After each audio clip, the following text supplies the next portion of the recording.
Welcome to magnet brains. मैं रिया चौहान, आपकी दोस्त और होस्ट फॉर सोशल साइंस। आज आपके लिए लेकर आई हूँ chapter number 6 of class 6 history. तो हिस्ट्री में हम छठे चैप्टर पे आ चुके हैं। आई होप आपको अभी तक के जितने भी चैप्टर्स हैं वो क्लियरली बढ़िया से एकदम मस्त मजे में से एकदम समझ में आ गए हैं। थोड़ा सा लूप में बने रहना है ताकि आपको जो पूरी सीरीज वाइज चीज़ें हैं समझ आए।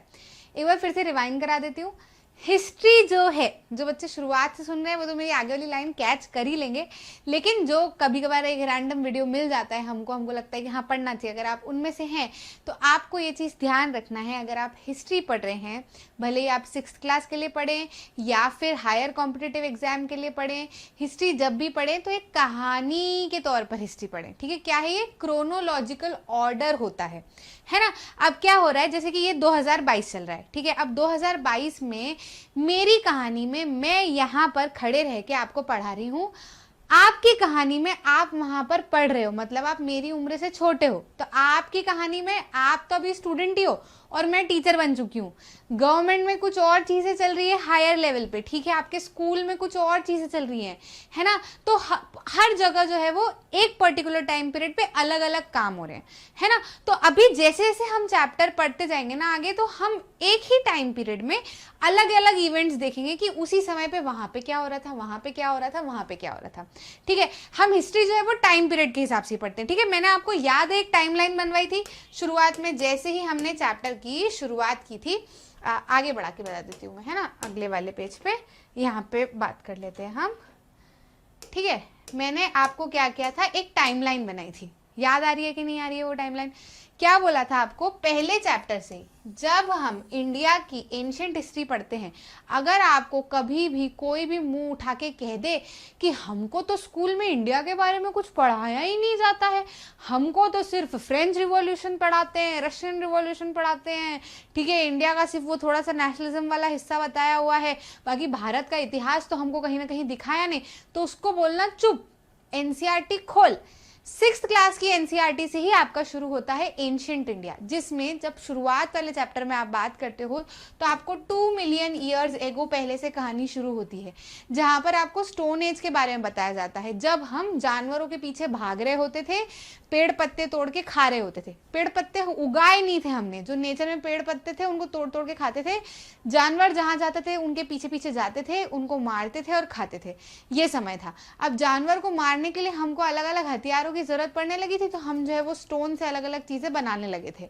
ठीक है, तो ये क्या कहा जाता है? स्टोन एज कहा जाता है। अब ये वाला जो पीरियड है, स्टोन एज वाला जो पीरियड है, इसको आप जो है वो करीब मान सकते हो 10,000 साल के अराउंड मैं आपको एक रफ फिगर दे रही हूँ। ठीक है, 10,000 साल के अराउंड, जिसको भी 3 हिस्सों में बांटा गया है। क्या क्या? पैलियोलिथिक, मेसोलिथिक और नियोलिथिक। ठीक है, ये क्या है? ये लिथिक मतलब पत्थर, है ना। तो ये है तो पत्थर वाले एज ही, लेकिन शुरुआत वाले में पत्थर जो है वो ब्लंट थे, ठीक है, ठीक ठाक थे, ऐसे पत्थर जो नेचर में मिल रहे थे वो। फिर दूसरे वाले जो थे उसके अंदर तो पत्थर को थोड़ा सा तीखा कर दिया गया था, पॉलिश कर दिया गया था थोड़ा। फिर तीसरे वाले में तो भाई वो पत्थर में एजेस ने डंडे पीछे, मतलब बहुत उसको वेराइटी में बना दिया था। बड़े बड़े स्टोन बोल्डर्स भी हमको इस पीरियड में देखने को मिले थे। ठीक है, इसके बाद में जो है वो हमारी बात होती है किसकी? इसके बाद में हमने बात की थी किसकी? इंडस वैली सिविलाइजेशन की, है ना। हमने देखा कि यार अब ऐसा समय आ गया है जब लोगों को क्या हुआ था, समय थोड़ा सा बदल गया था, है ना। समय बदल गया था, उसके साथ साथ में समय बदलने के बाद जो है वो क्या हुआ था कि अचानक से समय बदला और धरती में से ग्रेन्स निकलने लगे, ग्रासेस में से ग्रेन्स निकलने लगी। तो हमको लगा क्या हो रहा है यार ये। फिर उन ग्रेन्स के ऊपर हमने ध्यान दिया, हमने देखा कि इन ग्रेन्स में से क्या निकल सकता है। फिर हमने उनको उगाना शुरू किया, प्रोसेस देखी, तो हमने सोचा कि यार अगर उगाना है तो इनके साथ में रहना पड़ेगा, इन ग्रेन्स का ध्यान रखना पड़ेगा, तभी उगेंगी, तभी हम खा पाएंगे। तो अब जानवरों के पीछे पीछे भागने का तो कोई मतलब नहीं है ना। अब ग्रेन्स के आसपास ही हमको रहना है। तो फिर धीरे धीरे क्या हुआ, सेटलमेंट शुरू हुआ। फिर अभी थोड़े समय पहले जब वो खुदाई उदाई हुई तो हमको क्या दिखा, एक पूरा सिविलाइजेशन वाला हिस्सा दिखा, जिसको हड़प्पन सिविलाइजेशन या इंडस वैली सिविलाइजेशन या हिंदू घाटी सभ्यता, सिंध घाटी सभ्यता भी कहा जाता है। ये सब उसी के नाम है ना। तो वैसे एरियाज दिखे जहां पर वो कई सालों पहले जो है वो लोगों ने सेटलमेंट बना रखे थे सिंध नदी के आसपास, बड़े बड़े सेटलमेंट जिसमें 1-1, 2-2 मंजिल के घर थे, है ना। स्ट्रीट लाइट्स तो नहीं कह सकते, हाँ स्ट्रीट प्रॉपर बनी हुई थी, ड्रेनेज सिस्टम प्रॉपर बना हुआ था, है ना, और जो है वो नहाने वहाने के लिए अलग अलग जगह बनी हुई थी। तो ऐसा सिस्टम हमने देखा कि उस समय पे शुरू हो चुका था। ठीक है, तो ये जो है वो अब करीबन हम जो है वो बात करते हैं अराउंड 1600 सदी के आसपास की, है ना। तो ऐसे करके मैंने आपको ना पूरा बताया था। ठीक है, 1600 के आसपास की बात करते हैं। मतलब ईयर जब हम काउंट करते हैं ना, मैंने आपको बोला था कि जिस समय पे जीसस का जन्म हुआ था उसको 0 मान लेते हैं। ठीक है, अब ये 0 के बाद जीसस का जन्म तो 0 पे हो गया था, अब इसके बाद में जो भी समय रहा वो आगे आगे आगे आगे चलता रहा। तो इसके बाद में हम 2022वें साल में चल रहे हैं, जीसस के जन्म को 2022 साल हो चुके हैं। ठीक है, इसलिए इसको 2020 कहा जाता है ना। अब इसको आप इसके आगे 2020 के आगे एडी लिख दो या फिर सीई लिख दो, कोई बात नहीं, है ना। ईयर जो है वो यही माना जाएगा, है ना। 2022 सीई, 2022 एडी लिख सकते हो आप। ठीक है, अब इसके पहले वाले समय की बात करें ना, तो इसको बीसीई या फिर बीसी कहा जाता था, है ना, बिफोर कॉमन एरा या फिर बिफोर क्राइस्ट। ठीक है, और इसको एनो डोमिनी या फिर कॉमन एरा। ठीक है, तो ये इसलिए कहा जाता है। अब यहाँ पे जब हम देखते हैं ना, जब हम चैप्टर की बात करते हैं, जैसे मान लो सिद्धार्थ की हम बात करते हैं, मैं आपको पूरी कहानी सुनाऊंगी। सिद्धार्थ की हम बात करते हैं, क्या कह रहे हैं, आज से 2500 साल पहले, है ना। तो 2500 साल पहले, ये 2500 बीसीई नहीं हो जाएगा। ठीक है, 2500 साल पहले चलो कैलकुलेट करते हैं। ठीक है, तो 2020 तो ये चल रहा है। ठीक है, अब इसमें से 2000 साल तो हटा लो, तो अपन यहाँ पे आके खड़े हो जाएंगे। अब इसमें से 500 साल जो है वो 500 और इधर 22 साल जो है वो और कम कर लो। ठीक है, तो वो अराउंड कितना हो जाएगा, समझ गए कि नहीं समझ गए। तो करीब आप यहाँ से थोड़ा सा और पीछे खसकोगे तो आपको भी ये करीब 500 600 700 बीसी के आसपास के समय की बात होगी। क्लियर है, समझ में आया कि नहीं आया, है ना। तो ऐसे बस वो उल्टा चलते जाओ। तो बीसी की अगर हम बात करें तो 500-600 बीसी के आसपास की बात होगी, जब गौतम बुद्ध का जन्म हुआ था, है ना। तो ऐसे मैंने आपको पूरी टाइमलाइन बनाई है पूरे चैप्टर में। 10,000 के अराउंड इंडस वैली सिविलाइजेशन, 10,000 के बाद, ठीक है, तो करीब 2700 से 1600 तक में जो है वो इंडस वैली सिविलाइजेशन हमारा चला था बीसीई में, है ना। फिर उसके बाद अचानक से जो है वो खत्म हो गया था। हमको मिस्ट्री पता नहीं है, कोई कुछ कहता है कोई कुछ कहता है। ठीक है, फिर उसके बाद में हमने वैदिक पीरियड देखे।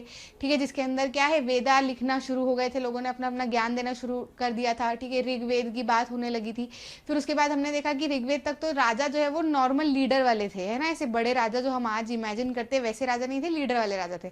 लेकिन फिर उसके बाद पिछले चैप्टर की अगर हम बात करें तो उसमें हमने समझा कि भाई जनपद बनने लगे थे, महाजनपद बनने लगे थे, राजा जो है वो टैक्स लेना उन्होंने शुरू कर दिया था, प्रॉपर सेना वाले राजा बनने लगे थे, है ना, अपनी सेना को सिक्योर करने लगे थे। ये वाला समय जो है वो आ चुका था। अब जो है वो हम आ गए हैं किसके ऊपर, आई होप, देखो कभी भी आप हिस्ट्री पढ़ो ना, मैं बार बार आपको ये चीजें इसलिए समझाती हूँ ताकि आप लिंक में रहें, है ना। क्योंकि जब भी आप कहानी पढ़ते हो, समय जब आपको हो जाता है थोड़ा सा, तो फिर आपको वापस एक लूप में आना पड़ता है कि हाँ कहाँ थे हम, क्या बात चल रही थी। तो उससे आप एक लूप में आ जाओगे तो आपको आसानी से चीज़ें समझ आ जाएगी। ये टाइमलाइन जो है वो आपके दिमाग में ज़रूर से होना ज़रूरी है, इसकी पूरी टाइमलाइन। ये तो सिर्फ अभी एंशिएंट इंडिया की टाइमलाइन है जो भी मैंने आपको बताई, लेकिन एंशिएंट, मेडिवल और मॉडर्न इंडिया की पूरी टाइमलाइन मैंने आपको एक वीडियो बना रखी है, complete timeline of Indian history. जब भी आप कभी भी पूरी तरीके से हिस्ट्री पढ़ने की कोशिश करें, पहले वो टाइमलाइन पढ़ें और सीरीज में चीज़ें पढ़ें। अगर आप रैंडम कुछ भी चैप्टर उठा लेंगे तो आपको कुछ समझ नहीं आएगा। ठीक है, चलो अब स्किप करते हैं, शुरू करते हैं हमारा चैप्टर जिसमें हम बात करते हैं बुद्धा की। इस चैप्टर में हम बुद्धा महावीरा दोनों की हम बात करेंगे। कुल मिला के हमको सिर्फ बुद्धा और महावीरा की बात नहीं करनी है। यहाँ पर ये जो चैप्टर का नाम है ना, ऐसे मत पढ़ा करो कि बुद्धा बोला बुद्धा को याद कर लिया, महावीरा बोला महावीरा को याद कर लिया, नहीं, ऐसा नहीं करना है। हमको क्या करना है, ये बुद्ध और महावीरा के बारे में हमको पढ़ाया क्यों जा रहा है, ये हमें जानना जरूरी है। तो चैप्टर का नाम आपको कहता है न्यू क्वेश्चंस एंड आइडियाज। समझ रहे हो, न्यू क्वेश्चंस एंड आइडियाज मतलब नए सवाल और नए आइडियाज इस दौरान आने लगे थे। किस दौरान, आज से 2500 साल पहले, यानी कि करीब 500 बीसी के आसपास, जब राजा बन चुके थे, अपनी सेना हो चुकी थी, सब कुछ जो है वो धीरे धीरे करके बनने लगा था। अब ऐसे में जो है वो कुछ लोग थे, देखो हर पीरियड में हर ग्रुप ऑफ पीपल में वैरायटी ऑफ लोग रहते हैं। कुछ जो है वो राजा बन के लीड करना चाहते हैं, कुछ जो है वो वेद लिख के ज्ञान बांटना चाहते हैं, कुछ जो है वो काम करके अपने आप को आगे बढ़ाना चाहते हैं, कुछ जो है वो सेवा करना चाहते हैं। तो सबका अपना अपना क्या होता है, एक नेचर होता है बाय बर्थ। मैं वर्णों की बात नहीं कर रही, वर्ण तो हमने नाम दे दिए। अभी थोड़े समय पहले मैंने काफी अच्छी बात एक सुनी थी कि वर्ण जो है ये हमने सिर्फ नाम दे दिए, कर्म जो है वो हमने बांट दिया कि ये करेगा तो ये हो जाएगा, ये करेगा तो ये हो जाएगा। नहीं, उस चीज को आप बिल्कुल अपने दिमाग से हटा दो, वो रात गई बात गई वाला काम हो गया है। लेकिन अगर आप एक सिंपल भाषा में समझें तो अगर मैं जिस समय बहादुरी वाला काम कर दूं, जिस समय मैं चतुराई वाला काम कर दूं, जिस समय मैं किसी की रक्षा करने वाला काम कर दूं, तो मैं क्षत्रिय हो जाऊंगी। अगर अगले ही दिन मैं वेद पुराण पढ़ने की बात कर दूं, मैं किसी ज्ञान की बात कर दूं, मैं समझदारी की बात कर दूं, लोगों को शिक्षा दिलवाने की बात कर दूं, तो मैं ब्राह्मण हो जाऊंगी। उसी समय यदि मैं कोई कार्य करूं जिससे मैं पैसा अर्न करूं, जिससे मैं सोसाइटी में आगे बढ़ूं, तो उसी समय पे मैं हो जाऊंगी। उसी समय पे मैं अगर अपने माता पिता की सेवा करूं, अपनी बाथरूम साफ करूं, अपने कपड़े धो लूं, है ना, या मेरे माता पिता के कपड़े धो दूं, मेरा घर साफ कर दूं, किसी मेहमान के यहाँ पर जाकर किसी की मैं सेवा कर दूं, तो उस समय पे मैं वैश्य हो जाऊंगी। समझ रहे हो? तो ये जो है वो सब हम ही हैं। ये कर्म में आपको किसी पर्टिकुलर ग्रुप को बांटने की जरूरत नहीं है। जब आप जो काम कर दे तब आप वो, ठीक है। तो इस पर्टिकुलर समय पे जो लोग हैं वो अलग अलग तरीके से अपने आप को एक्सप्लोर करने की कोशिश कर रहे थे, जिसमें से कुछ लोग ऐसे थे जो चाहते थे ये जानना कि आखिर ये जीवन है क्या, है ना। आज हम भी सोचते हैं कि हम जो इतनी भाग दौड़ कर रहे हैं, इतनी पढ़ाई लिखाई कर रहे हैं, या आज इतने नंबर लेके आ जाओ, कल उतने नंबर लेके आ जाओ, फिर लाइफ से सेट है, फिर लाइफ सेट है, आखिर ये जिंदगी है क्या, एक न एक दिन तो सबको मर जाना है। तो जैसा आज हम सोचते हैं, ऐसा उस समय पर भी लोग जो है वो अलग अलग पार्ट्स ऑफ कंट्री में या अलग अलग पार्ट्स ऑफ वर्ल्ड में सोच रहे थे, अपना अपना दिमाग लगा रहे थे, ठीक है। जिसमें से हम एक महान व्यक्ति की बात करते हैं, बुद्ध की। क्योंकि जब भी आप किसी एक फिलॉसफी की बात करते हो, फिनोमिनन की बात करते हो, समझाने के लिए, एग्जाम्पल के लिए आपको एक व्यक्ति को समझना पड़ता है। एक व्यक्ति जब जो हर फील्ड में एक बड़ा उभर के आता है, जब आप बिजनेस की बात करोगे तो रतन टाटा की बात करोगे, क्रिकेट की बात करोगे तो सचिन तेंदुलकर की बात करोगे, विराट कोहली की बात करोगे, MS धोनी की बात करोगे, सहवाग की बात करोगे, ठीक है। तो ऐसा किसी आर्ट की बात करोगे तो उस आर्टिस्ट की बात करोगे जो जिन्होंने उसके अंदर महारत हासिल की। तो ये जो थॉट है, ये जो फीलिंग है कि आखिर जिंदगी है क्या, आखिर लाइफ है क्या, आखिर इसका महत्व क्या है, हमें क्या करना चाहिए, क्या नहीं करना चाहिए। क्योंकि आपने देखा कि इस समय पे राजा जो है वो सेना बना रहे थे, अपनी सेना को कंट्रोल करने के लिए लोगों को मार रहे थे, है ना, वॉर होने लगे थे कैटल के लिए, जमीन के लिए। तो कुछ लोगों ने सोचा कि आखिर ये सब हम कर क्यों रहे हैं, है ना। तो उसमें से जिसने इस थॉट पे महारत हासिल की, one of them was Buddha. तो बुद्ध के बारे में बताया जाता है कि उन्होंने काफी कम उम्र में, यानी कि काफी यंग एज में अपने घर को छोड़ दिया था, ठीक है। वो उनका जो है, हम तो अब उनको बुद्ध बोलते हैं, लेकिन उनका बचपन का नाम जो है वो सिद्धार्थ था, ठीक है। काफी प्यारा नाम, सिद्धार्थ उनका नाम था, जिनको गौतम भी कहा जाता है, जो कि बुद्धिज्म के फाउंडर थे। आज अगर कोई बुद्धिज्म फॉलो करता है तो बुद्धिज्म के फाउंडर, जो शुरुआत बुद्धिज्म की थी, वो किसने की थी, गौतम बुद्ध जी ने की थी, ठीक है। करीब 2500 साल पहले इसकी शुरुआत कर दी गई थी। लोग इस समय पे चाह रहे थे कि जिंदगी का मतलब हमें पता चले, ठीक है। बुद्ध जो थे वो साख्य गण को बिलोंग करते थे। अब मैम साख्य गण क्या होता है, इसलिए मैं आपको कहती हूँ हिस्ट्री हमेशा हमको क्या करना है, सीरीज में पढ़ना है।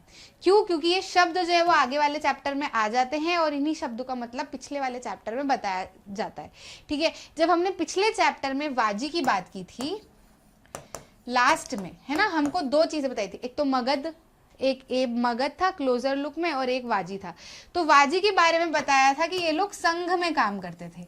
और लास्ट में ये भी एक कहानी दी गई थी कि अजातशत्रु ने जब अपनी सेना को बढ़ाना चाहा तो वो चाहता था कि वो वाजी पे कंट्रोल करे, ठीक है। तो उसने क्या किया, बुद्ध के पास में अपने एक मिनिस्टर को भेजा और बुद्ध से पूछने के लिए भेजा कि हमको वाजी पे अटैक करना चाहिए या नहीं। तो बुद्ध ने सिर्फ एक सवाल पूछा कि बताओ क्या वाजी लोग अभी भी संघ में काम करते हैं। तो उस मिनिस्टर ने बोला हाँ, संघ का मतलब क्या, ग्रुप में काम करते हैं। तो वाजी जो है वो एक ऐसा एरिया था, या फिर कह सकते हैं एक ऐसा ग्रुप था जिसमें 100 से भी ज्यादा राजा थे, है ना। ऐसा नहीं था कि वो राजा आपस में लड़ते कि मैं बड़ा हूं तू बड़ा है, नहीं, वो लोग सब ऑलमोस्ट सभी जो है वो राजा थे, और सारे के सारे मिलकर डिसीजन लेते थे, मिलकर खाना करते थे, मिलकर ओकेजन किया करते थे, मिलकर गैदरिंग्स किया करते थे, मिलकर ही डिसाइड करते थे कि आगे क्या करना है। तो गौतम बुद्ध का ऐसा कहना था कि जब तक व्यक्ति एक संघ में रह के काम करता है, यानी कि ग्रुप में रह के काम करता है, एक दूसरे को ऊंचा नीचा नहीं बताता और एक यूनिटी के साथ में अपनी प्रॉब्लम से लड़ाई करता है, तब तक आप उस चीज को तोड़ ही नहीं सकते।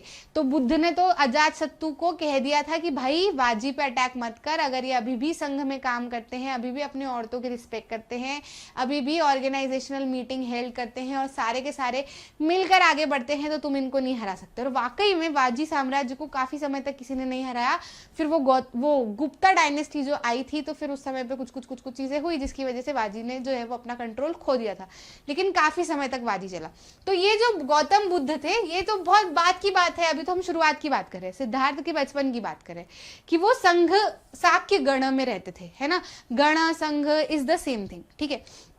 तो गण में रहा करते थे और ही वॉज अ क्षत्रिय, ठीक है, by birth he was a kshatriya. वर्ण तो लिखे जा चुके थे, तो इसलिए यहाँ पे इन्होंने बता दिया कि क्षत्रिय थे, ठीक है। आई होप आपको बुद्ध के बारे में एक शुरुआत में बचपना जो है वो उनका दिमाग में आया कि आखिर what he was all about, है ना। अब हुआ यूं कि उनको दिमाग में ये आया कि यार आखिर जिंदगी क्या होती है, कैसे होती है, कैसे होनी चाहिए, क्या करना चाहिए, क्या नहीं करना चाहिए, है ना। उन्होंने सोचा कि मेरे को जिंदगी के बारे में जानना है, मुझे लाइफ के बारे में जानना है, आखिर क्या करना है क्या नहीं इसके बारे में जानना है। तो उन्होंने सोचा जब तक मैं घर में लोगों के बीच में, मेरे अपनों के बीच में रहूंगा, तो ये लोग मेरे को जो समझाएंगे उसी को मैं असलियत मान लूंगा, है ना। मेरा थॉट, मेरी समझ जो है वो बाहर निकल के आएगी ही नहीं। तो तब तक मैं बाहर नहीं जाता, तब तक मैं दुनिया को नहीं देखता, मुझे अपना जो है वो पॉइंट ऑफ व्यू समझ में आएगा नहीं, इसलिए उन्होंने घर छोड़ दिया। आप मत छोड़ना अभी ठीक है। इनका अलग था, इनका मोटिव था, इनका मोटिवेशन था, ठीक है, सब कुछ था, समझदारी थी, सब में नहीं होती जो, ठीक है। तो ये जो है इन्होंने अपने यंग उम्र में ही क्या कर दिया था, अपना घर जो है वो छोड़ दिया था। किस लिए छोड़ दिया था? ही लेफ्ट कंफर्ट्स। आप नहीं कर पाएंगे, आप अपन नहीं कर पाएंगे ठीक है। इन्होंने सोचा कि जब तक मैं आरामदेह जिंदगी जीता रहूंगा, तब तक मैं जिंदगी का असली मतलब समझ ही नहीं पाऊंगा। मुझे इस कंफर्ट को, इस आराम को छोड़कर बाहर निकलना पड़ेगा। इस रीजन से इन्होंने घर छोड़ा था, ठीक है। ऐसा नहीं कि ये लोग बहुत मगजमारी करते हैं, हर कभी हर कुछ पूछते हैं, मेरे को मेरे हिसाब से जीने नहीं देते तो घर छोड़ के चले जाता हूँ, ऐसा नहीं था, है ना। इनका मेन मोटिव क्या था कि जब तक मैं पलता रहूंगा, मुझे खिलाते रहेंगे, मुझे कंफर्ट रहता रहेगा, तब तक मेरा जो मोटिव है, मुझे जो जिंदगी को समझना है कि आखिर ये क्या है, ये मुझे नहीं समझ आएगा, क्योंकि मेरे आसपास के लोग जो वो मुझे बोलते रहेंगे, वो मुझे सही लगता रहेगा, मेरा अपना कोई पॉइंट ऑफ व्यू बनेगा नहीं। इसीलिए इन्होंने क्या किया, इन्होंने घर छोड़ा। उसके बाद में, क्योंकि इस समय पे ऐसा तो है नहीं कि सिर्फ बुद्धा ही ये वाली फीलिंग थी, सिर्फ गौतम बुद्ध को ये वाली फीलिंग थी, नहीं, बहुत सारे लोग थे जिनको ऐसी फीलिंग थी। तो जब ये बाहर निकले, अच्छा, अगर आप म्यूजिशियन बनना चाहते हो और उस कारण से घर से बाहर निकले हो, तो आप म्यूजिशियंस के बीच में रहोगे, ढूंढोगे कि कहाँ पे म्यूजिक सिखाया जा रहा है, कहाँ पे ये हो रहा है। अगर आप डांसिंग की फील्ड में कुछ करना चाहते हो तो आप वहां जाओगे और डांसर्स से मिलोगे, उनसे जानोगे। अगर आप टीचिंग फील्ड में रहना चाहते हो तो आप ऐसी जगह जाओगे जहां पर टीचिंग के बारे में बताया जाता है, सिखाया जाता है, या टीचिंग करवाई जाती है, समझ रहे हो। तो ऐसे ही Buddha wanted to know about life, है ना, वो जिंदगी के बारे में सीखना चाहते थे। तो वो ऐसी जगह पर गए जहां पर उनको और सिमिलर लोग मिले, तो उन्होंने और भी दूसरे थिंकर्स से मुलाकात की। उसके बाद में उन्होंने अपना एक रास्ता चुना कि उन्हें क्या करना है, कैसे आगे बढ़ना है। फिर वो गए बोध गया, बिहार में जो बोध गया है, जो भी लोग बिहार के रहते हैं हैंड्स अप कर लो, है ना, और बाकी सारे लोगों को बोध गया के बारे में बताओ, ठीक है। यहाँ पर मोक्ष की प्राप्ति होती है भैया, ऐसा अभी भी माना जाता है बोध गया में अभी भी मोक्ष की प्राप्ति होती है ऐसा माना जाता है। तो बहुत सारे जो हिंदू धर्म को मानते हैं उन्होंने घर में सुना होगा कि श्राद्ध में तर्पण कराया जाता है बोध गया पे जाकर, है ना, मोक्ष की प्राप्ति दिलवाई जाती है अपने एंसेस्टर्स को। तो पीपल ट्री, उसी जगह पर पीपल का जो पेड़ था वहाँ पर ये सालों तक बैठे। उसके बाद में उन्होंने काफ़ी हद तक मेडिटेट किया, अपने सारे चक्र को एनलाइटमेंट प्रोवाइड की, बहुत ज़्यादा मेडिटेट किया, और भी उन्होंने बहुत सी चीज़ें की होगी, एग्जैक्टली वी डोंट नो, वो वही जानते हैं, है ना। तो वहाँ पर उन्होंने बहुत सारी चीज़ें की। उसके बाद में वो बुद्धा या फिर वाइस वन कहलाए जाने लगे, जब उन्होंने सब मोह नाते रिश्ते सब छोड़कर एक मोटिव के साथ में पीपल ट्री के नीचे उन्होंने सालों तक जब तपस्या की, तो उनको बहुत सारी चीज़ें समझ में आई, बहुत सारी चीज़ें समझ में आई, और उसके बाद में वो बुद्धा या वाइस वन कहे जाने लगे। फिर उन्होंने सोचा कि जो चीज़ें मुझे समझ में आई हैं यही चीज़ें मैं लोगों को बताऊं, लोगों तक पहुंचाऊं, लोगों को भी ये ज्ञान दिलवाऊं, तभी मज़ा आएगा, सिर्फ अपने तक रखने से क्या, है ना। तो एनलाइटमेंट मिलने के बाद में वो लोगों के बीच पहुंचे, लोगों को उन्होंने अपनी टीचिंग सिखाई। सारनाथ गए जो कि वाराणसी में है ना, काशी में है, वहाँ पर उन्होंने लोगों को अपनी टीचिंग सिखाई, पैर नंगे पैर वो चले, है ना। और फिर उसके बाद में एंड में ही पास्ड अवे एट कुशीनारा। ठीक है, समझ में आया। तो this was the life of Buddha. लेकिन यहाँ पर he did not pass away. ठीक है, कहानी में एक ट्विस्ट, इन्होंने अपनी बॉडी तो छोड़ दी थी, लेकिन जो इनके थॉट्स थे, जो इन्होंने जिंदगी भर सीखा था, जो लोगों को सिखाया था, वो हम आज तक पढ़ रहे हैं, है ना। यहाँ से शुरू होती है एनलाइटमेंट की एक गाथा, है ना। लोगों को अब जो है वो क्या होने लगा था, लोगों को ज्ञान मिलने लगा था, ज्ञान की प्राप्ति होने लगी थी कि पैसों के पीछे, राजपाट के पीछे हम भाग तो रहे हैं, लेकिन साथ में हमें ये भी ध्यान में रखना है कि ये जो जिंदगी है ये आखिर है क्या।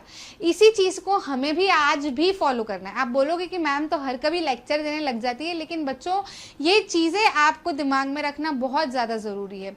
मैंने कई सारे लोगों को ऐसा देखा है जो आज भी मेरे साथ रहते हैं, मेरे आसपास रहते हैं, वो कहते हैं खूब पैसा कमा लेंगे तो हमको लोगों की जरूरत ही नहीं पड़ेगी, ये फैमिली वाले हमको परेशान करते हैं, बिकॉज दे फील कि ये जो फैमिली वाले उनके बारे में अच्छा चाहते हैं। उन बच्चों को ऐसा लगता है, या बड़े जो थोड़े से यंग एज में होते हैं उन्हें ऐसा लगता है कि फैमिली वाले हमें परेशान कर रहे हैं, या हस्बैंड या वाइफ हमें परेशान कर रहे हैं, या हमारे बच्चे हमें परेशान कर रहे हैं, तो खूब पैसा कमाएंगे और इन सारी चीज़ों से दूर हो जाएंगे। No, this is not a thing. आपको एक पहलू जिंदगी का समझना बहुत ज़्यादा ज़रूरी है। आप भले पढ़ाई कर रहे हैं, ठीक है, या फिर जॉब कर रहे हैं, या फिर आप फैमिली संभाल रहे हैं, या अपने किसी गोल के पीछे भाग रहे हैं, आपको ध्यान रखना है कि आपकी लाइफ में सारी चीज़ें इंपॉर्टेंट है। हर चीज का बैलेंस होना बहुत ज्यादा इंपॉर्टेंट है।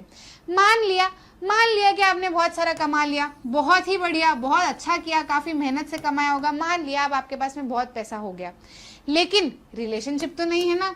जब बीमार होगे तो हॉस्पिटल लेकर कौन जाएगा? हॉस्पिटल लेकर अगर कोई चला भी गया तो सिर पे हाथ रख के थप्पी कौन करेगा? सिर पे हाथ रख के थप्पी शाम तक किसी ने कर भी दी, रात में अचानक बीमार हुए तो फिर कौन आपकी मदद करेगा?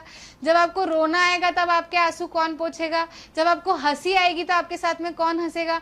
जब आप कुछ सक्सेस पालोगे तब उस सक्सेस में खुश होने वाला आपके साथ में कौन रहेगा? कोई नहीं। पैसा रहेगा जो कि जेब में पड़ा होगा, वो आपके साथ में कुछ नहीं कर सकता। पैसा is the most important thing. I am not telling you कि नहीं है। अच्छा बड़ा घर, गाड़ी, सुविधाएं, ये सब हमारी लाइफ में बहुत ज़्यादा ज़रूरी है, ये मैं मानती हूँ, लेकिन इतनी ही ज़्यादा ज़रूरी रिलेशनशिप भी है। और अगर आपको लगता है कि रिलेशनशिप्स बहुत ज़्यादा ज़रूरी है, पैसा वैसा कुछ नहीं है, तो भी आप गलत हो। ये भी ज़रूरी है, क्योंकि ये ज़रूरी है, इनको पालने के लिए, इनको खुश रखने के लिए, सब कुछ करने के लिए आपको पैसे की भी ज़रूरत पड़ेगी। So both the things are very important. जब लोग एक दूसरे के साथ में खुश नहीं रह पाते, ठीक है, जब when you see your parents are fighting with each other, mummy एक दिन उठा के कह देती है कि मैं तो सब छोड़ छाड़ के खूब पैसा कमा लूंगी, ये कर लूंगी, वो, हाँ शी कैन डू, डेफिनेटली, लेकिन आपकी जो प्रॉब्लम है वो आपकी रिलेशनशिप है, वो आपका पैसा है ही नहीं, है ना। तो you need to work on what? Your relationship.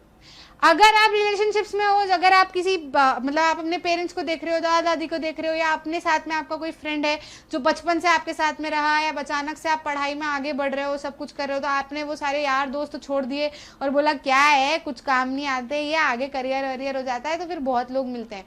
हाँ मिलते हैं, लेकिन ऐसे नहीं मिलेंगे। इनकी जो जगह है वो कोई नहीं लेगा, कभी नहीं लेगा। आप हमेशा इनको याद करते रहोगे, रिग्रेट करते रहोगे कि कनेक्शन क्यों छोड़ा। Every time you will see a person जिसके साथ में बचपन के उसके दोस्त अभी तक है, वो भले थोड़ा कम पैसा कमाएगा, अच्छा भी कमा रहा होगा, तो आपको लगेगा कि यार इसके पास में इसके दोस्त हैं हंसने खेलने के लिए, कितना अच्छा है। तो आप हर चीज का बैलेंस रखो। अभी आप छोटी क्लास में हो, अभी आपको ये चीजें समझ में आ जाएगी तो आगे भी आपको काम आएगी, है ना। तो यही सारी चीजें मैं आपको अभी ये चीज इसलिए सिखा रही हूँ। यहाँ पे पर्टिकुलर बुद्धा ने ऐसा नहीं बोला, लेकिन हर समय की अपनी एक जरूरत होती है। आज ये प्रॉब्लम है, काफी बड़ी प्रॉब्लम है, इसी वजह से लोगों को मेंटल हेल्थ होता है, मेंटल हेल्थ इश्यूज होती है, एंग्जाइटी होती है, प्रॉब्लम्स होती है, फिर वो डील नहीं कर पाते, लोग सुसाइड्स कर लेते हैं। तो ऐसा हमें नहीं करना है। आज की प्रॉब्लम ये है।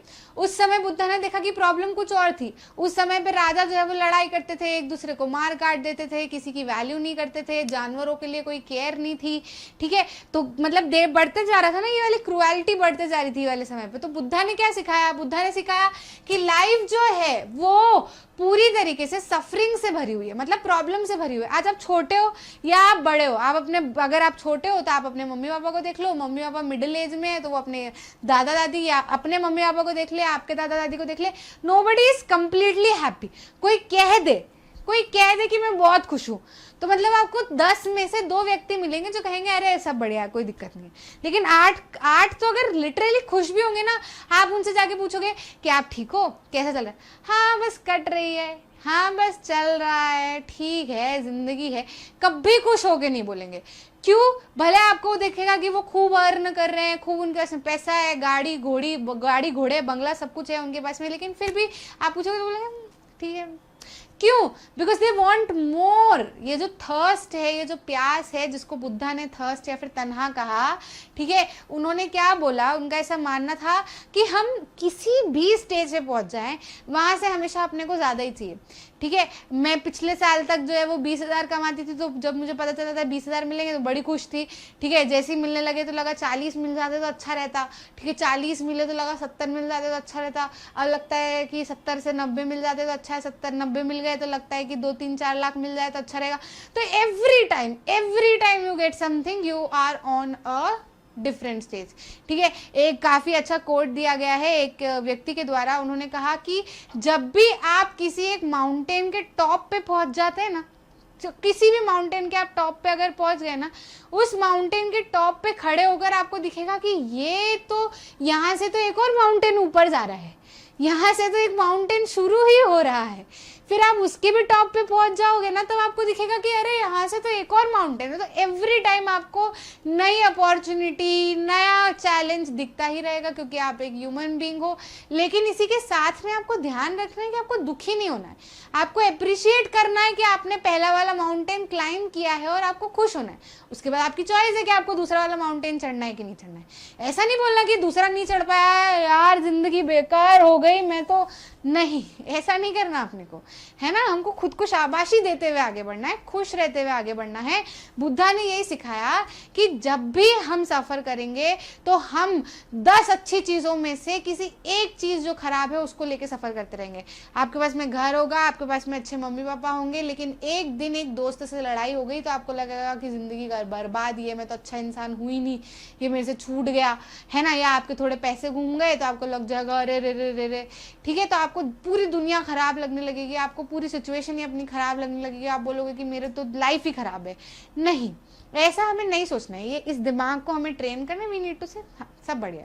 जितना आप ग्रेटफुल रहोगे लाइफ में, इतने खुश रहोगे, जितने खुश रहोगे उतना आपको भगवान और देता रहेगा। मैंने देखा कई सारे लोगों के पास में पैसा होता है, ठीक है, घर में ही उनको अगर कह दो कि यार हमको 5 रुपए खुले या 10 रुपए खुले या 20 रुपए खुले, कहते नहीं हम तो कैश ही नहीं रखते, नहीं हमारे पास में तो पैसा ही नहीं है ना, तो फिर भगवान देता भी नहीं है और आगे आपको, ठीक है। हमेशा है वो ओपन हार्ट, जरूरत लग रही है ले लो, आपको फिर जरूरत लग रही है तो आप ले लो।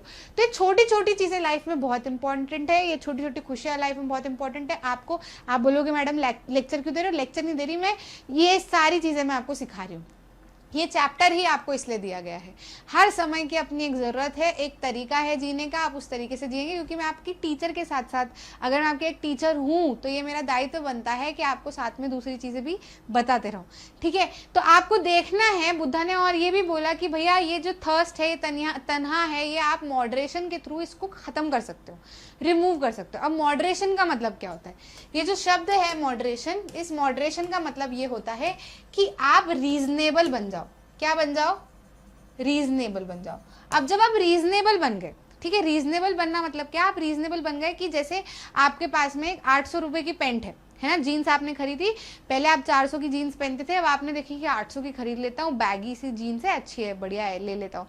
जब आप 800 रुपए की जीन्स खरीदोगे ना, तो अब अगली बार आपको 1800 की जीन्स जो है वो फैसिनेटिंग लगेगी। आपको लगेगा 1800 की खरीदते हैं, ये ज़्यादा अच्छी होगी, ठीक है। लड़कियों में 800 की अच्छी मिल जाती है जीन्स, ठीक है, इसलिए मैं 800 बोल रही हूँ, लड़कों की तो मिलती नहीं है। बाकी मैं लड़कियों के हिसाब से बात कर रही हूँ, लड़के अपने आप समझ जाएं, ठीक है। तो जब आप 800 की खरीदेंगे तब आपको लगेगा 1800 की अच्छी है, जब आप 1800 की खरीदेंगे तब आपको लगेगा 2400 की अच्छी है।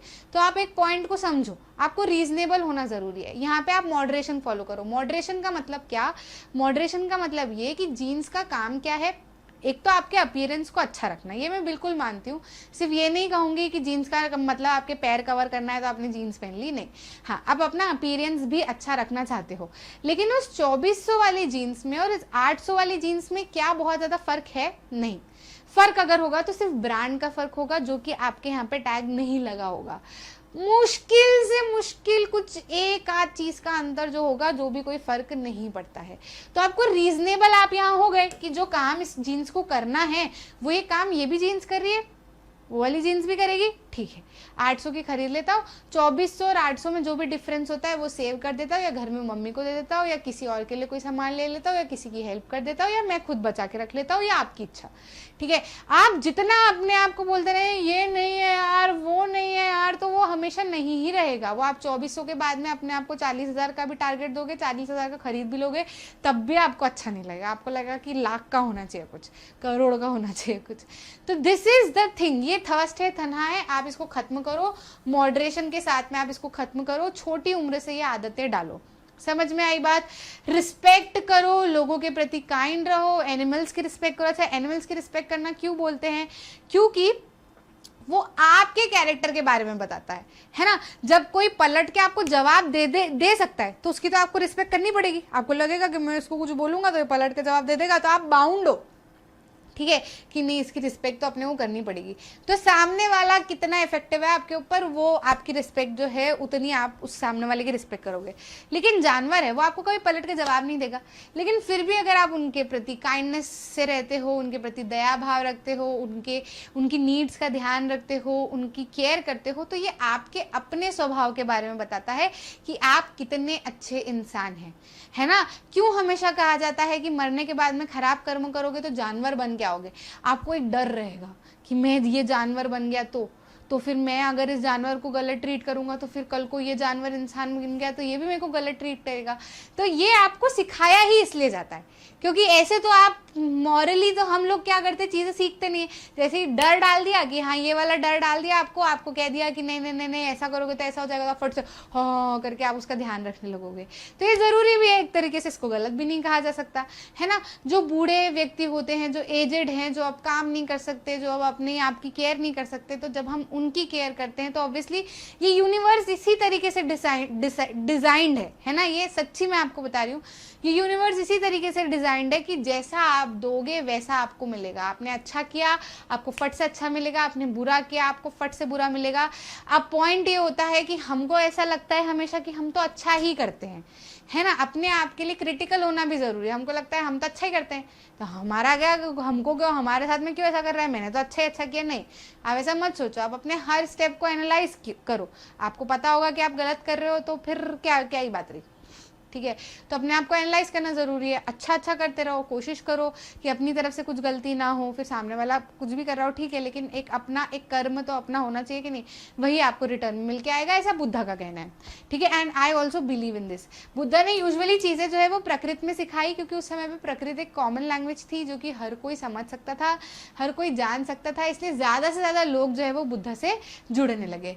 ही एनकरेज्ड अंडरस्टैंडिंग वनसेल्फ। उन्होंने बोला, और मैं भी आपको कह कह रही हूँ कि मत मानो हमारी बात, ना बुद्धा की बात मानो ना मेरी बात मानो, खुद करके देखो। ऐसा किसने बोला? बुद्ध ने बोला।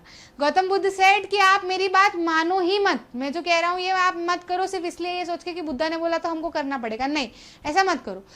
पहले इस्तेमाल करें फिर विश्वास करें, बस, ठीक है। यही उनका भी एक कहना है और यही चीज़ मैं भी उनसे सीख के फॉलो कर रही हूँ कि आप अपने हिसाब से चीज़ों को करके देखें, समझें, सुने, फिर आपको जैसा ठीक लगे आप वैसा करें, तो ही आप उस चीज़ पे बिलीव कर पाओगे और वाकई में दिल से चीज़ें कर पाओगे, ठीक है।